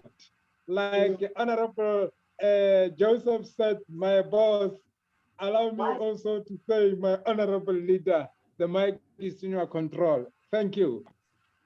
Thank you so much, Program Director, our Ambassador, Mr. Levy, our Vice Chancellor, our CEO, from Revealed Word University, and the entire executive board, and to the leadership of Polar Projects. Once again, it's really an inspiration to be able to really indulge ourselves in discussion and in road mapping our way forward on how best we can reshape our lovely continent, Africa, and our ambassador, Mr. Joseph Graf from the university in Cote d'Ivoire, It is actually a blessing to see you and all our leadership within the institutions. We just want to appreciate Mr. Morris. It's good to see you. And our doctor, I'm not sure whether she has joined us, and the entire board of the Polar Projects. Yeah, we have noted the good work you are doing throughout the continent and throughout the world in really saying, look, how best we can contribute positively, especially within the health sector. Thank you so much. And all our esteemed guests, we really appreciate and thank you so much. I think we are in a celebratory mood. So when we are celebrating, normally we dance more and we engage less in terms of broadening our discussions. Mine is to say, colleagues upholding the voice of Africa for intercontinental partnership. This is an indicative of setting the pace to the rest of the continent, to the rest of the world. I believe that we need to share and light your little bit of good wherever you are. It is these little bits of good endeavors that are actually grouped together, put together, that will change our continent for better, that will change our communities for the better. A little song that we used to sing as little children was, please brighten your corner where you are, brighten your corner where you are. Each and everyone has responsibility, especially within the private sector. It is our duty. It is our duty to make sure that we start the pace, because I know strategically we should actually be having this engagement, both the public sector and the private sector. But I believe that when you want things to be done, you need to engage more within the public sector. We want to see a robust engagement. We need to see a cohabitation in terms of investment, in terms of education, so that we really bring our beautiful continent to the fore. Colleagues, it is my duty, it is my responsibility. It is your duty, it is your responsibility to be faithful stewards and good ambassadors to our destinations. And thereafter, when we regroup, imagine what power Africa would have if all of us, we could bring our endeavors together, where we will see a cross-pollination in terms of investment in our continent. I still believe, I still emphasize that it is our duty to dismantle the borders that separate us as nations, the borders that has separated us as brothers and sisters. It is so sad that we don't appreciate one another. We don't, appreciate what God has done for us, especially within the continent of Africa. There is no country, there's no continent in the world that will stand side by side with Africa. We have it all. Technologically, we have it all. Colleagues, it is our time, and I believe now is the time for us to converge together and shout with one voice. The drums of Africa should start banging in every mountainside of Africa, so that at the end of the day, they will produce a harmonious voice in saying, Africa, let us write our own narrative. Let us raise with one voice in bringing Africa together. Program Director, I am so excited. I would rather enjoy and celebrate this grand occasion where we are coming together, where these partnerships are developed. So let's take an advantage of it, especially within the educational sector, where that component needs to be instilled It must start with me. It must start with you. Let us walk the talk. And I think the COVID-19, the lockdowns have afforded us time to rethink, regroup, engage with each other, so that at the end of the day, we need to start implementing the mechanisms that will actually be a directive towards our beautiful, beautiful continent, Africa. I thank you. I thank you. I'm excited. I'm excited. Let us have more of this engagement. Let us have more of these robust collaborations, so that at the end of the day, those who are watching by wayside, they need to start appreciating and say, wow, let us all join Africa with one voice. Let us rebrand our continent. Let us rewrite and tell our story and our beautiful story. Thank you. Thank you very much, Honorable Chairperson, Executive Chairperson. We really, really appreciate for reminding us that it is time to rethink, to regroup, and take advantage of intercontinental partnership, and everybody must turn the corner where she is. That cross-pollination is the key to go. It is time to appreciate one another. Thank you very much, sir. We really appreciate that. As for now, we were supposed to have the president of World Women Leading Change. Both of them, they've just sent a message of apologies. They are caught up with other matters of importance equally to this event. I hope you will join me to accept their apology.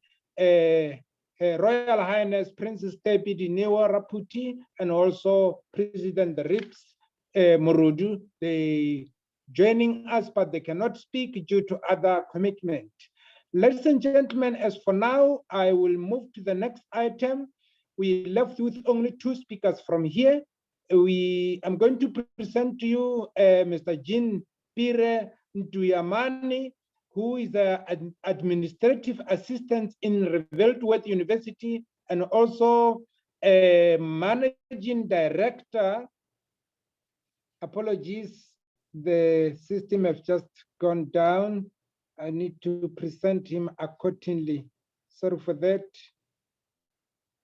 Where am I? Thank you. Yes, also he's the managing director of Webner Trading and Consulting Service Company Limited in partnership, and also a partner agent of commercial banks in Rwanda. He will be addressing us on the theme, readiness of financial institutions for boosting African economy. Honorable Jean Pire, may I present you to the honorable delegates and hand over the mic to you. Thank you.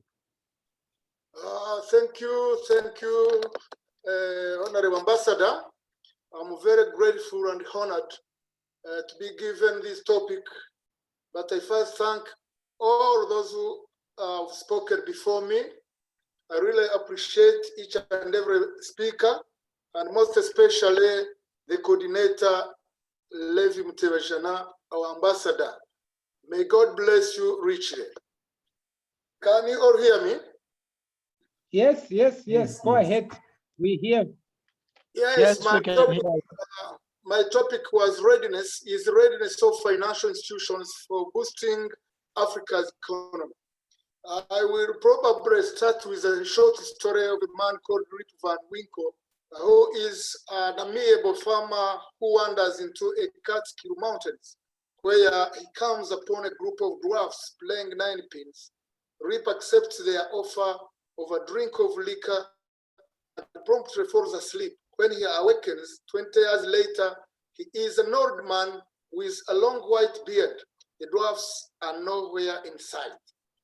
You may be wondering as to why I'm talking about financial institutions and boosting Africa's economy, yet I talk about a man from Western countries, Rip Van Winkle, who slept for more than 20 years. It's very clear to see that in Africa, Africa has some of the world's fastest growing economies and a young and quickly growing population. However, a consistent trend in younger graduates leaving or failing to return home at the end of their studies is an increasing threat for the continent's socio-economic, environmental, and technological progress. Africa's youth, they are the ones to grab this opportunity, where there are so many funds coming to Africa to boost our economy, yet our people are not informed. They don't know where to go to search for information.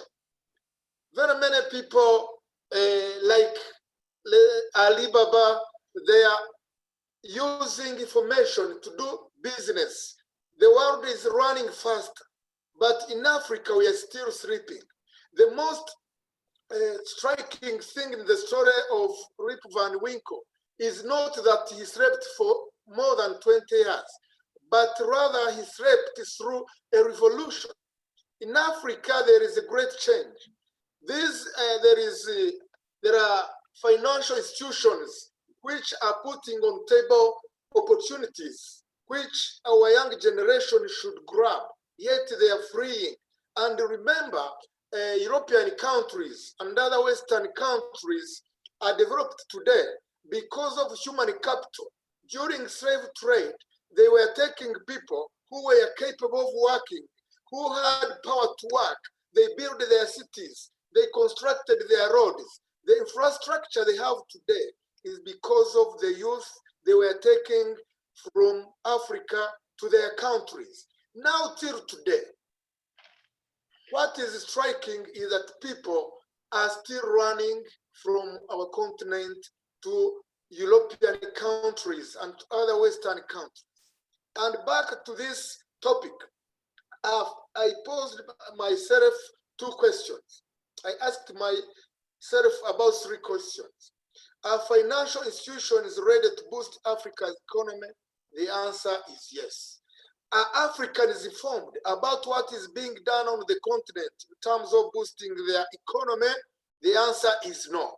Remember, when people want to tease Africans, they say that if you want to hide something to Africans, you hide it in books. Today we have books, we have read books, but every information, even though people, most of them don't have computers, but most of them have at least these mobile phones, but nobody tries to look into it, to go on Google and see the opportunities that we have. Financial institutions are ready to boost Africa's economy, but who is ready? The readiness, meaning it is a state of being fully prepared for something. Are we really prepared?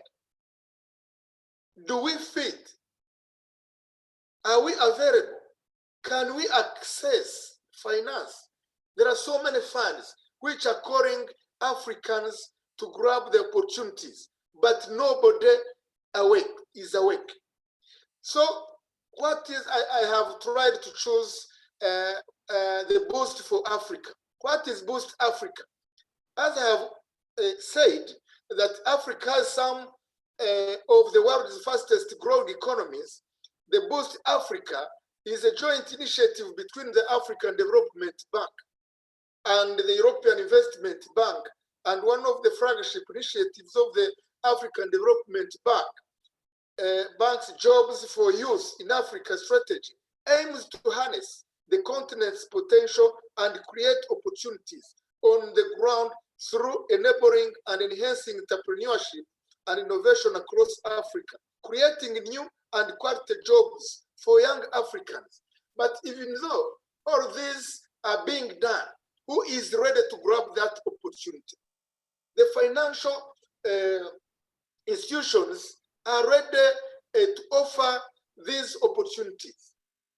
And when I was doing research, I found that the employed, together with self-employed, form 95% of general society, yet they own 5% of general wealth.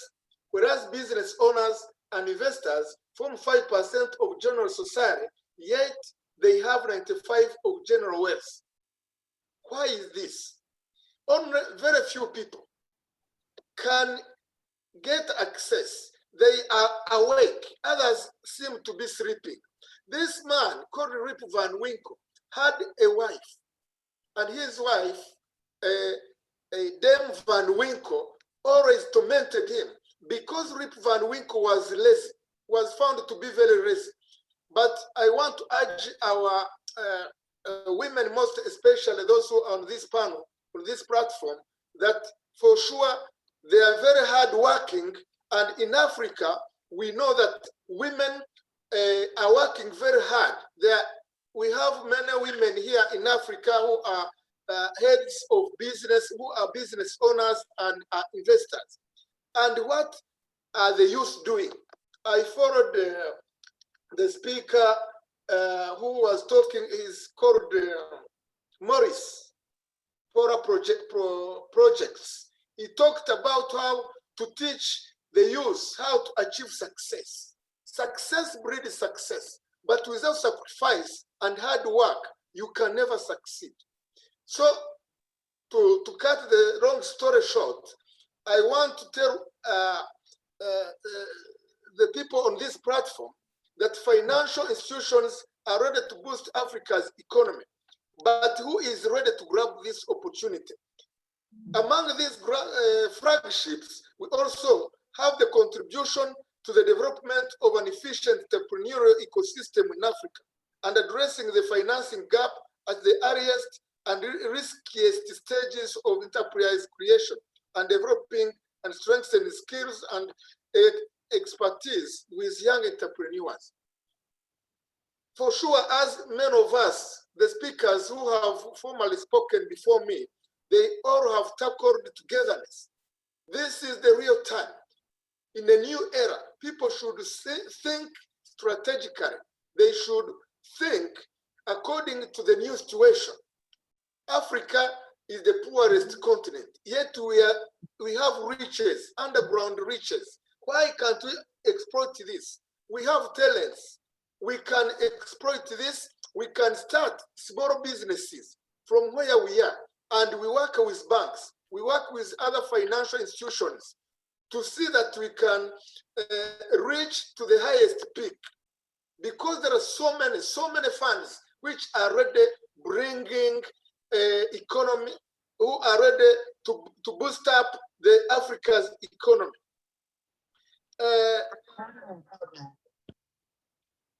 Boost Africa stems from a belief in entrepreneurship and innovation, and that they can play a significant role in accelerating living standards and social progress in Africa by meeting the needs of the people.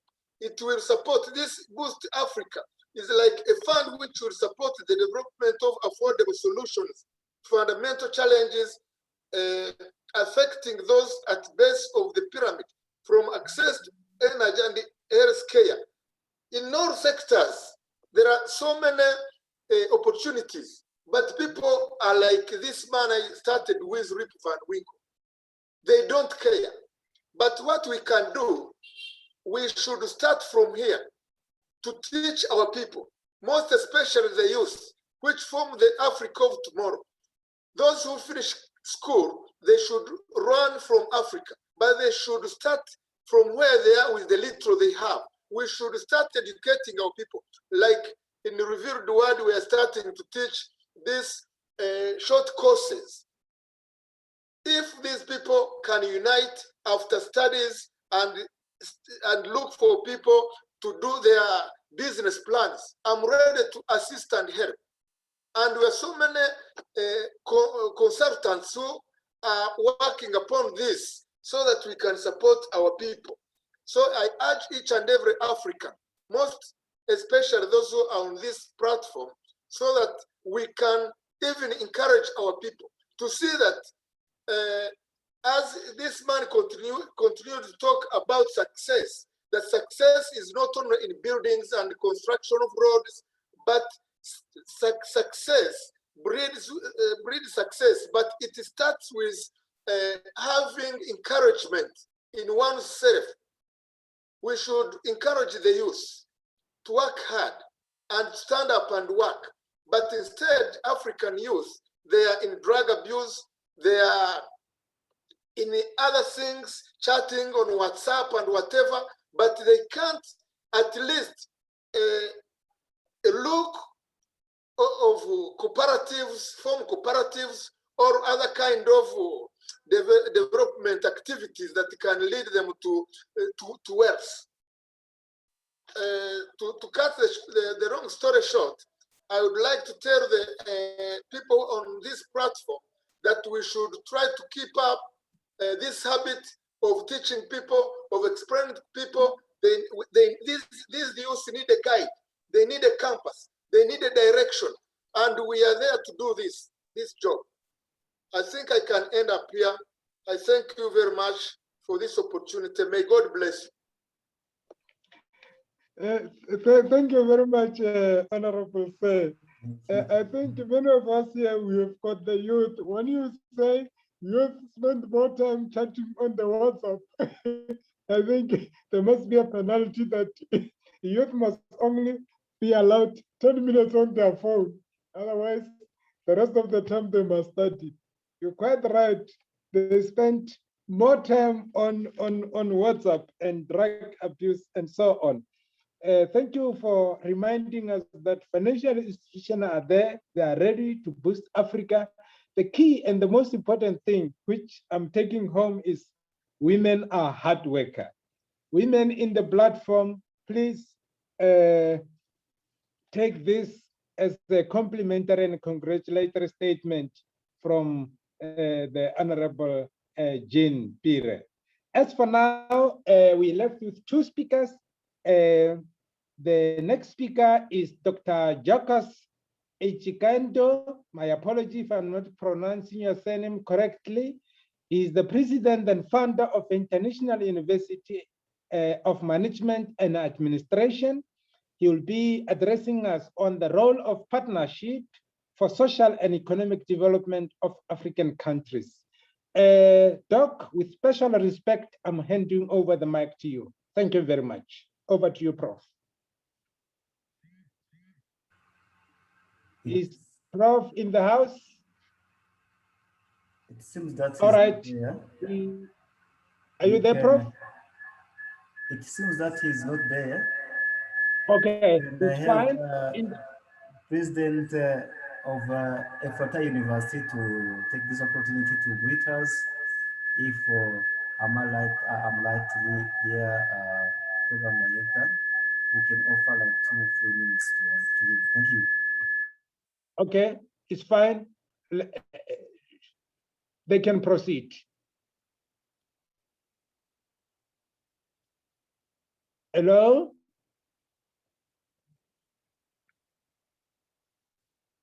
Yes, Professor Dongi, Ephrata University. In the absence of the founder, can we have Professor Dongi Bini? Is that what you say, CEO? Yes, it seems that is. All right, fine. May I hand over the mic to Prof. Bini? Professor Dongi is the president of Ephrata University. Yes. Yeah, he's attending this conference on behalf of Ephrata universities like me. Okay. Oh, yeah. Lovely. Thank you very much. Thank you. Thank you for clarity. I am the general secretary of the university. Professor Dongi is the president. Oh, so lovely. As we are, celebrating the partnership with the Review World University, is also attending this conference as, participant, and it's not speaking good English, but if I may say so, but is following us, is listening. Thank you. Thank you. Thank you very much, Sir Joseph, for clarifying that. We really appreciate, and you're doing a great job. And thanks for Prof for following the discussion. For now, ladies and gentlemen, allow me to present the next speaker.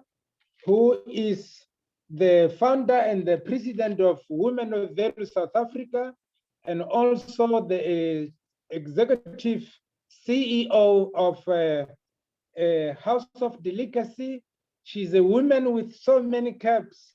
So I don't want to waste time to take much of her time. I need her to educate us on the topics of leadership. She is also the member of World Tourism Organization, is the Honorable Dr. Dimakacho Malwela. She will be addressing us on the following theme. Just a second, technology is failing me here. I just want to give you the right topic. Yes, Africa's social economic tanks and incubation for next generation.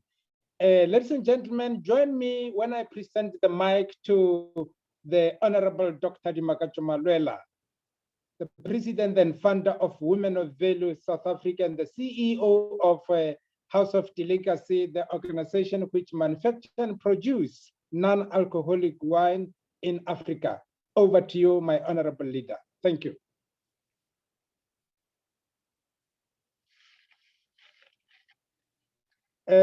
I'm not sure whether she's still in the house.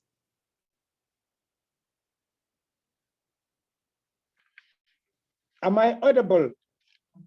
CEO? Yes, we can hear, but it seems that she's not there. She's not there. All yeah, right. she was a meeting, another event, and delegated. But the one who have been delegated is not there. Then we can okay. Go on. Thank you. All right. I think according to the program, you will assist me, the CEO.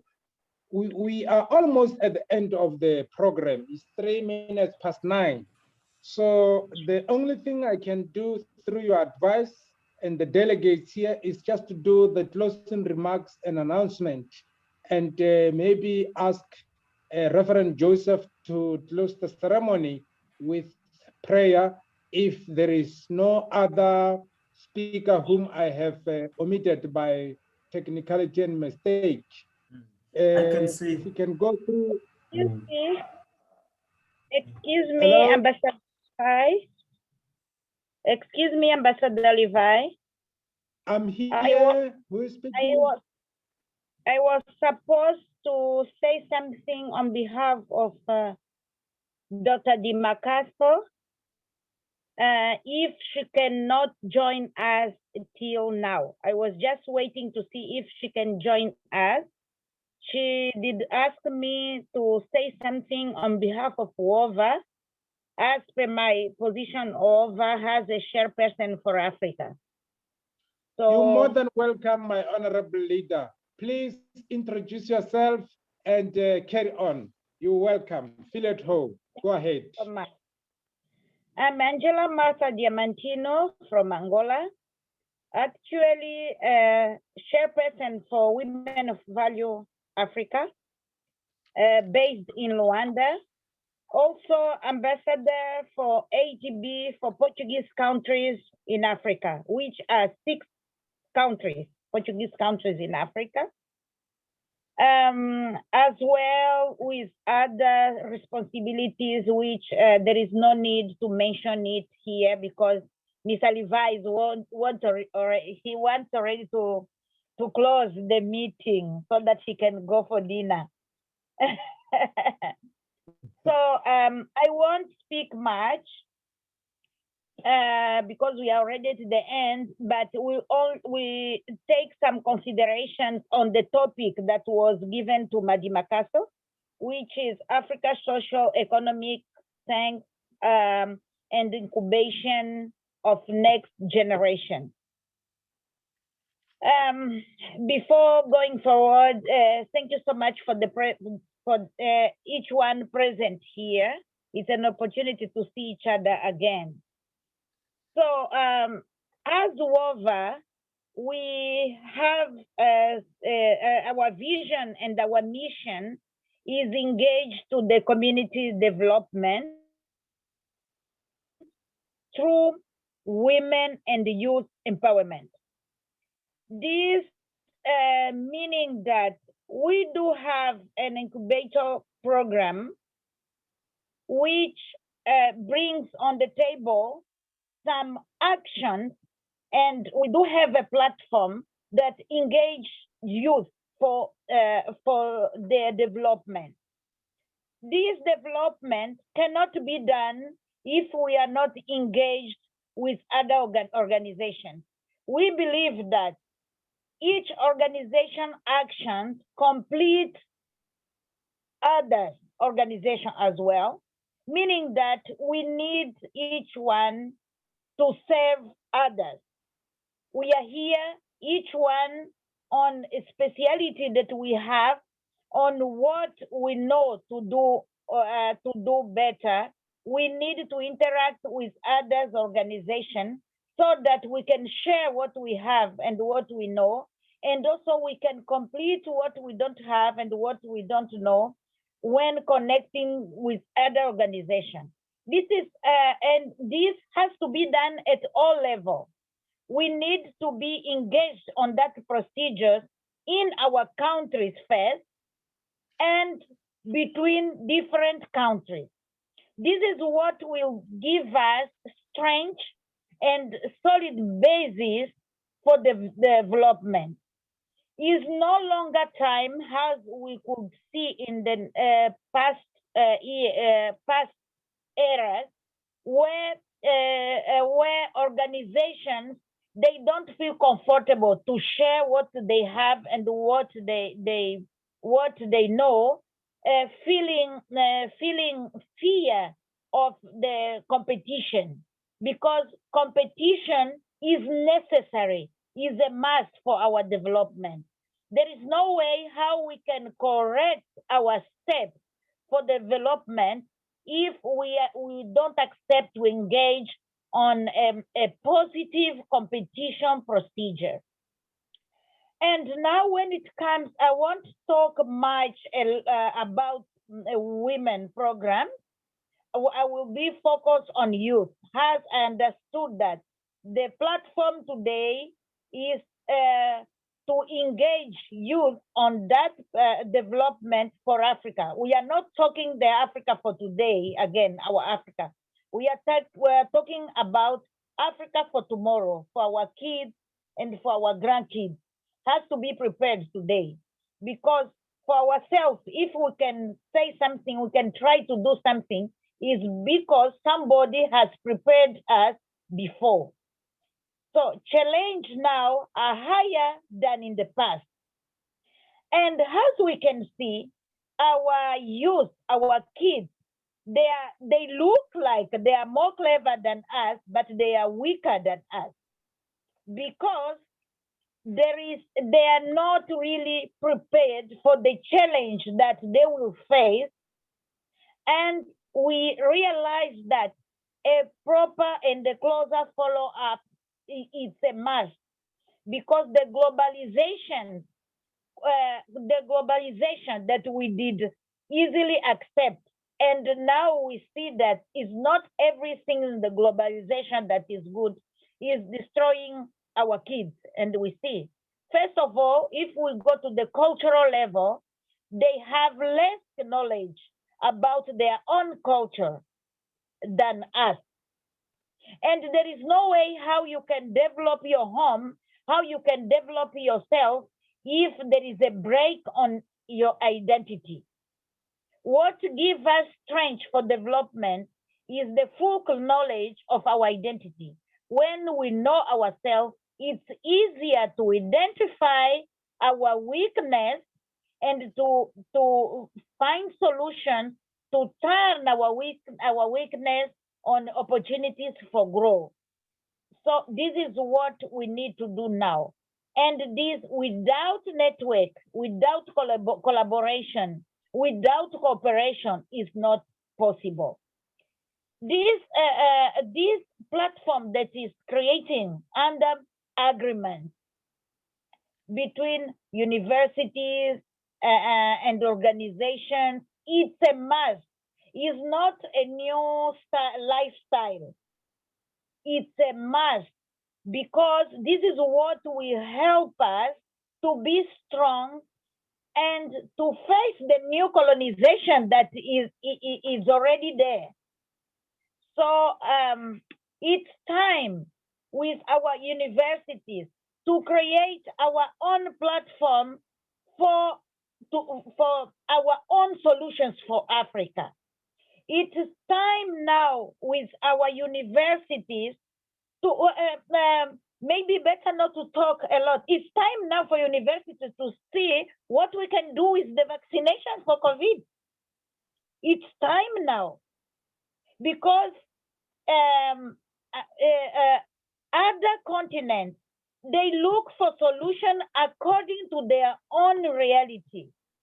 And if we still wait that solution for our youth development, solution for our own reality for today, we have to wait till they decide that Europe and America, meaning that within 10 years, we will have more problems than what we are facing now. And for that, we need to do investment. Investment on youth in different ways.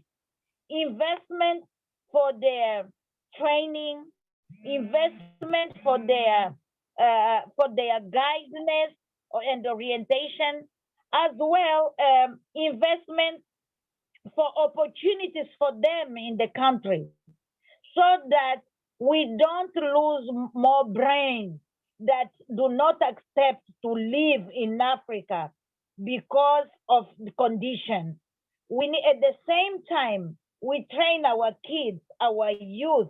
We need also, together with all governmental systems, to create conditions that when the youth are trained, they have a proper condition to work in their country, in Africa, or at least in Africa countries. Because this is what's happening. When coming again to COVID, there is the biggest laboratory in Paris that Macron has visited in the middle of COVID last year. Most of scientists, they're African. They're African from Senegal, from Ivory Coast, from Burkina Faso. And you know what? Age between 22 and 30 years old. And those ones should be here making vaccination for us. But they're there, developing, and their names, and our names has their parents, and their grandfathers' names will never come. They will always say that, okay, it's Europe that creates solutions for everybody and for Africa. And we need to buy that technology very expensive when it's our kids who did develop that. I remember when that video did pass here in our TV, there were only 2 French people, and very old French people, high qualified, and only one, because the other one was white from Morocco, also African. All other, they were young, between 22 and 30 years old. So why they went there? It's not their own will to stay there. It's because we didn't create conditions for them that when they finish school, they come in Africa and they work in our laboratories. This is the situation. It's happened for health. It happened for engineer, for petrol. Imagine here in Angola, we produce, I believe, normally we compete with Nigeria for petrol. But what's happening? Our Angolan engineers, they go to US, they study and they don't come here. They go to other companies where they give them better conditions for work. And we pay very expensive for other foreign engineers coming in Angola. It's very expensive to maintain, you know, those engineers here in Africa. And then we see the disparity of life. So it's time, through our platform, through our connection, The way we discuss other social situations for youth now has to be the number one worry. I will say even worry for us now. Otherwise, we will compromise the future generation. I want to bring here some numbers. For example, the most valuable element for development is the human resource, right? And we have, if I bring some numbers, 75%, which makes plus minus 1.3 billion of African people, African habitants, they are all youth under 35 years old. Meaning that just for human resource, we have everything to have a good step for development. That makes us 50% of Africa population is under 15 years old. So that's why we need to be worried. What will happen with this 50% within 20, 25 years? What will happen? And we look at a natural resource for the whole world. Africa is the country, is the continent that accumulates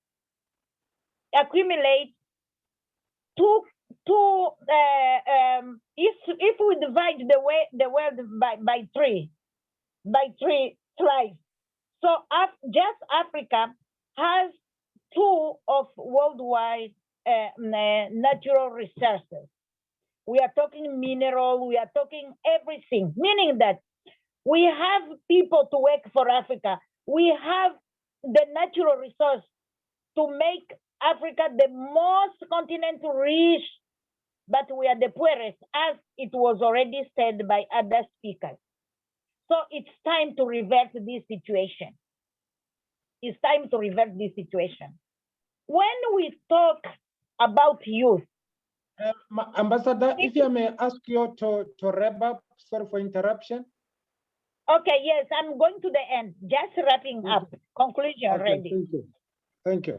So when we talk about youth, we are talking about educating them, training them, opening them possibilities to develop in their home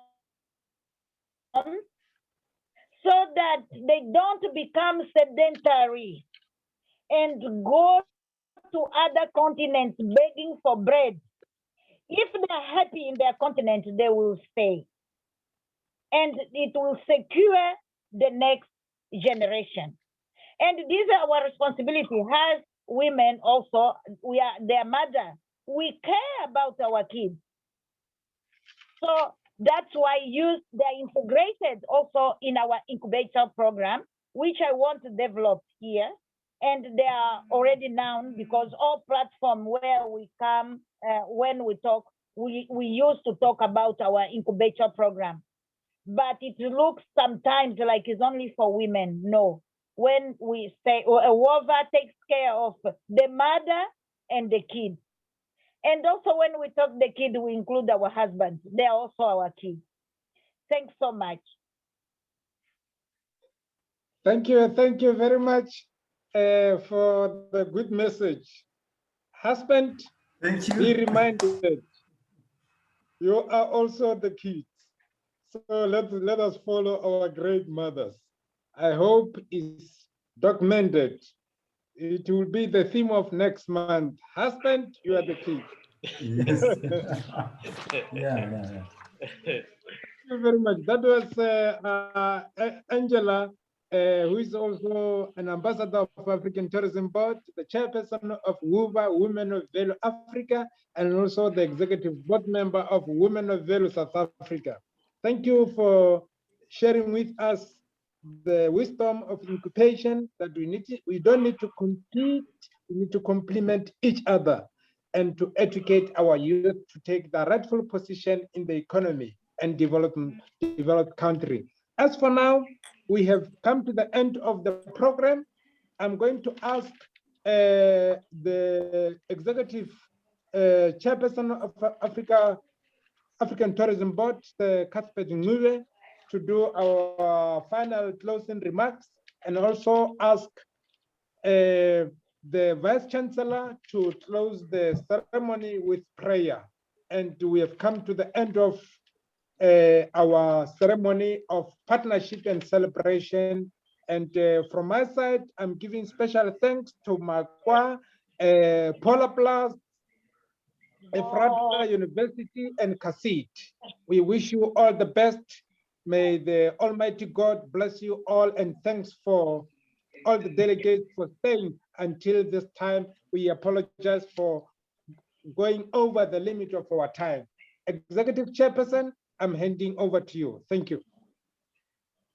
Thank you so much, Program Director, and to all our esteemed speakers. We have shared valuable information and the power behind our women, and Mama Angela emphasizing the need of collaboration. We can only succeed when we hold hands together. I have noted Qatar, they are building about 7 stadiums. That is towards their 2023 World Cup. Also, China, they are building 9 national stadiums with a capacity of over 80,000 attendees. And I'm saying, I have never seen an African company that will go to China and build those stadiums. But here we are in Africa. Have we so much undermined our potential that you cannot have an organization that will be able to construct these massive giant stadiums? It is quite a shame. It is high time, therefore, to start appreciating ourselves. It must start with ourselves. It is impossible for you to appreciate someone, yet you don't appreciate yourself. So it is time for us to unite. It is time for us to converge. 3 components that are very essential in our progress towards the reopening of our economies. We need to have a collaborative economy. It must start there, to collaborate with one another. We must have a restoration economy that will restore our dignity as Africans. The mere fact that we still rely on external forces. If all of us today, if we could go on our internet, making a booking, whether it's a flight booking, whether it's accommodation booking, you are actually channeled to channels that are not even anti-African. Why can't we develop our own booking system that will assist creating jobs in Africa? We are busy pumping money to other forms of exterior forces whereby Africa is not benefiting. May these kind of engagements really cement our relationship. It must start with us. We should not look at exterior, that the government will come in. It must start with me. It must start with you today, so that we all become brand ambassadors of our beautiful nations. We need to see more engagements in terms of economy, in terms of investment in our region, in our continent. It is our time. Africa should arise. Africa should arise, and please let's walk the talk. Thank you so much. May the good Lord be with us and cement our relationship, that will then give us the will and the drive so that we can all join hands together towards a better future for our children and for ourselves at the same time. Thank you so much, Program Director. Thank you, our Executive Chairperson, Sir Cuthbert Ncube. May I request, there are no further announcements from where I know. I wish you the best. May God bless you all. May what we have started grow and bear fruits, and all of us benefit. Together, we can achieve more. We really appreciate all the good speakers and the messages. Professor Veronica, the Vice Chancellor, may I request you to close the ceremony officially with prayer. Over to you, Honorable Prof. Thank you very much, Ambassador. Let us pray. Thank you, Lord, for allowing us today to meet and to present everything that we have presented, Lord. Thank you for all presentations that have called us to unite for the social economic transformation of our society. We ask you, Lord, to help us to become agents of our own development, and that we must look at the education that we are giving to our students and show us, Lord, how to cultivate human beings and their gifts so that the education may bring them out of, they may bring them to work as their gifts, Lord, that you gave them, Lord. Teach us, Lord, to look for solutions according to our reality, as we have heard in some presentation here, and to create proper situation that our youth and ourselves, we are going to work to Africa, to rise up our Africa, even to work hard so that the Africa may be developed, Lord. We pray for our unity in Africa, so that we must also start appreciating ourselves and be united and create and to show to the world that we have been created on your own image, Lord. We thank you so much, because all we are Christians, and you would like, Lord, to us like Christians to work hard so that we may show to the world that, Lord, you are with us, and everything that you are doing is praising your name. We pray that in the name of Jesus Christ. Amen. Amen. Amen. And Amen. amen. Okay, Thank thank you. you. Thank you very Thank much. you. Thank you. Merci Thank you beaucoup. very Merci much. beaucoup. Merci beaucoup. Merci, Joseph. Thank Graf. you. Merci, Okay. Professeur Dongui. All applause. Yeah, thank you very much. Professeur Thank you Dongui. so much. Okay. Rota, how are you, Rota? Ah, Hello, sir. How for you now, doing? I'm fine. Yes. Good. Yeah. The situation is becoming now calm. Yes. We're still praying for you. Yeah. Yes, this afternoon there is no more earthquake, and we think that God is going to help us. But many people has already left the city, and we left it also, and now we come back again. In Swahili hapo say tunatangatanga. Munatangatanga. Tunatangatanga kabisa. In French or English? Yeah, it's a bit, there is not a leadership really which can lead people. They are not giving us real information. Direction and information. Yeah. Sorry. No goods and services destroyed. Uh, No goods and services destroyed. yeah, there are many things. There are some. Yeah. Excuse me. Et chez vous, il n'y a pas de biens détruits? Non, non, chez moi, non. Seulement la maison, comme je vis à l'étage, hein, souvent on a peur quand ça bouge trop. Ok. Yeah. Yes. Okay.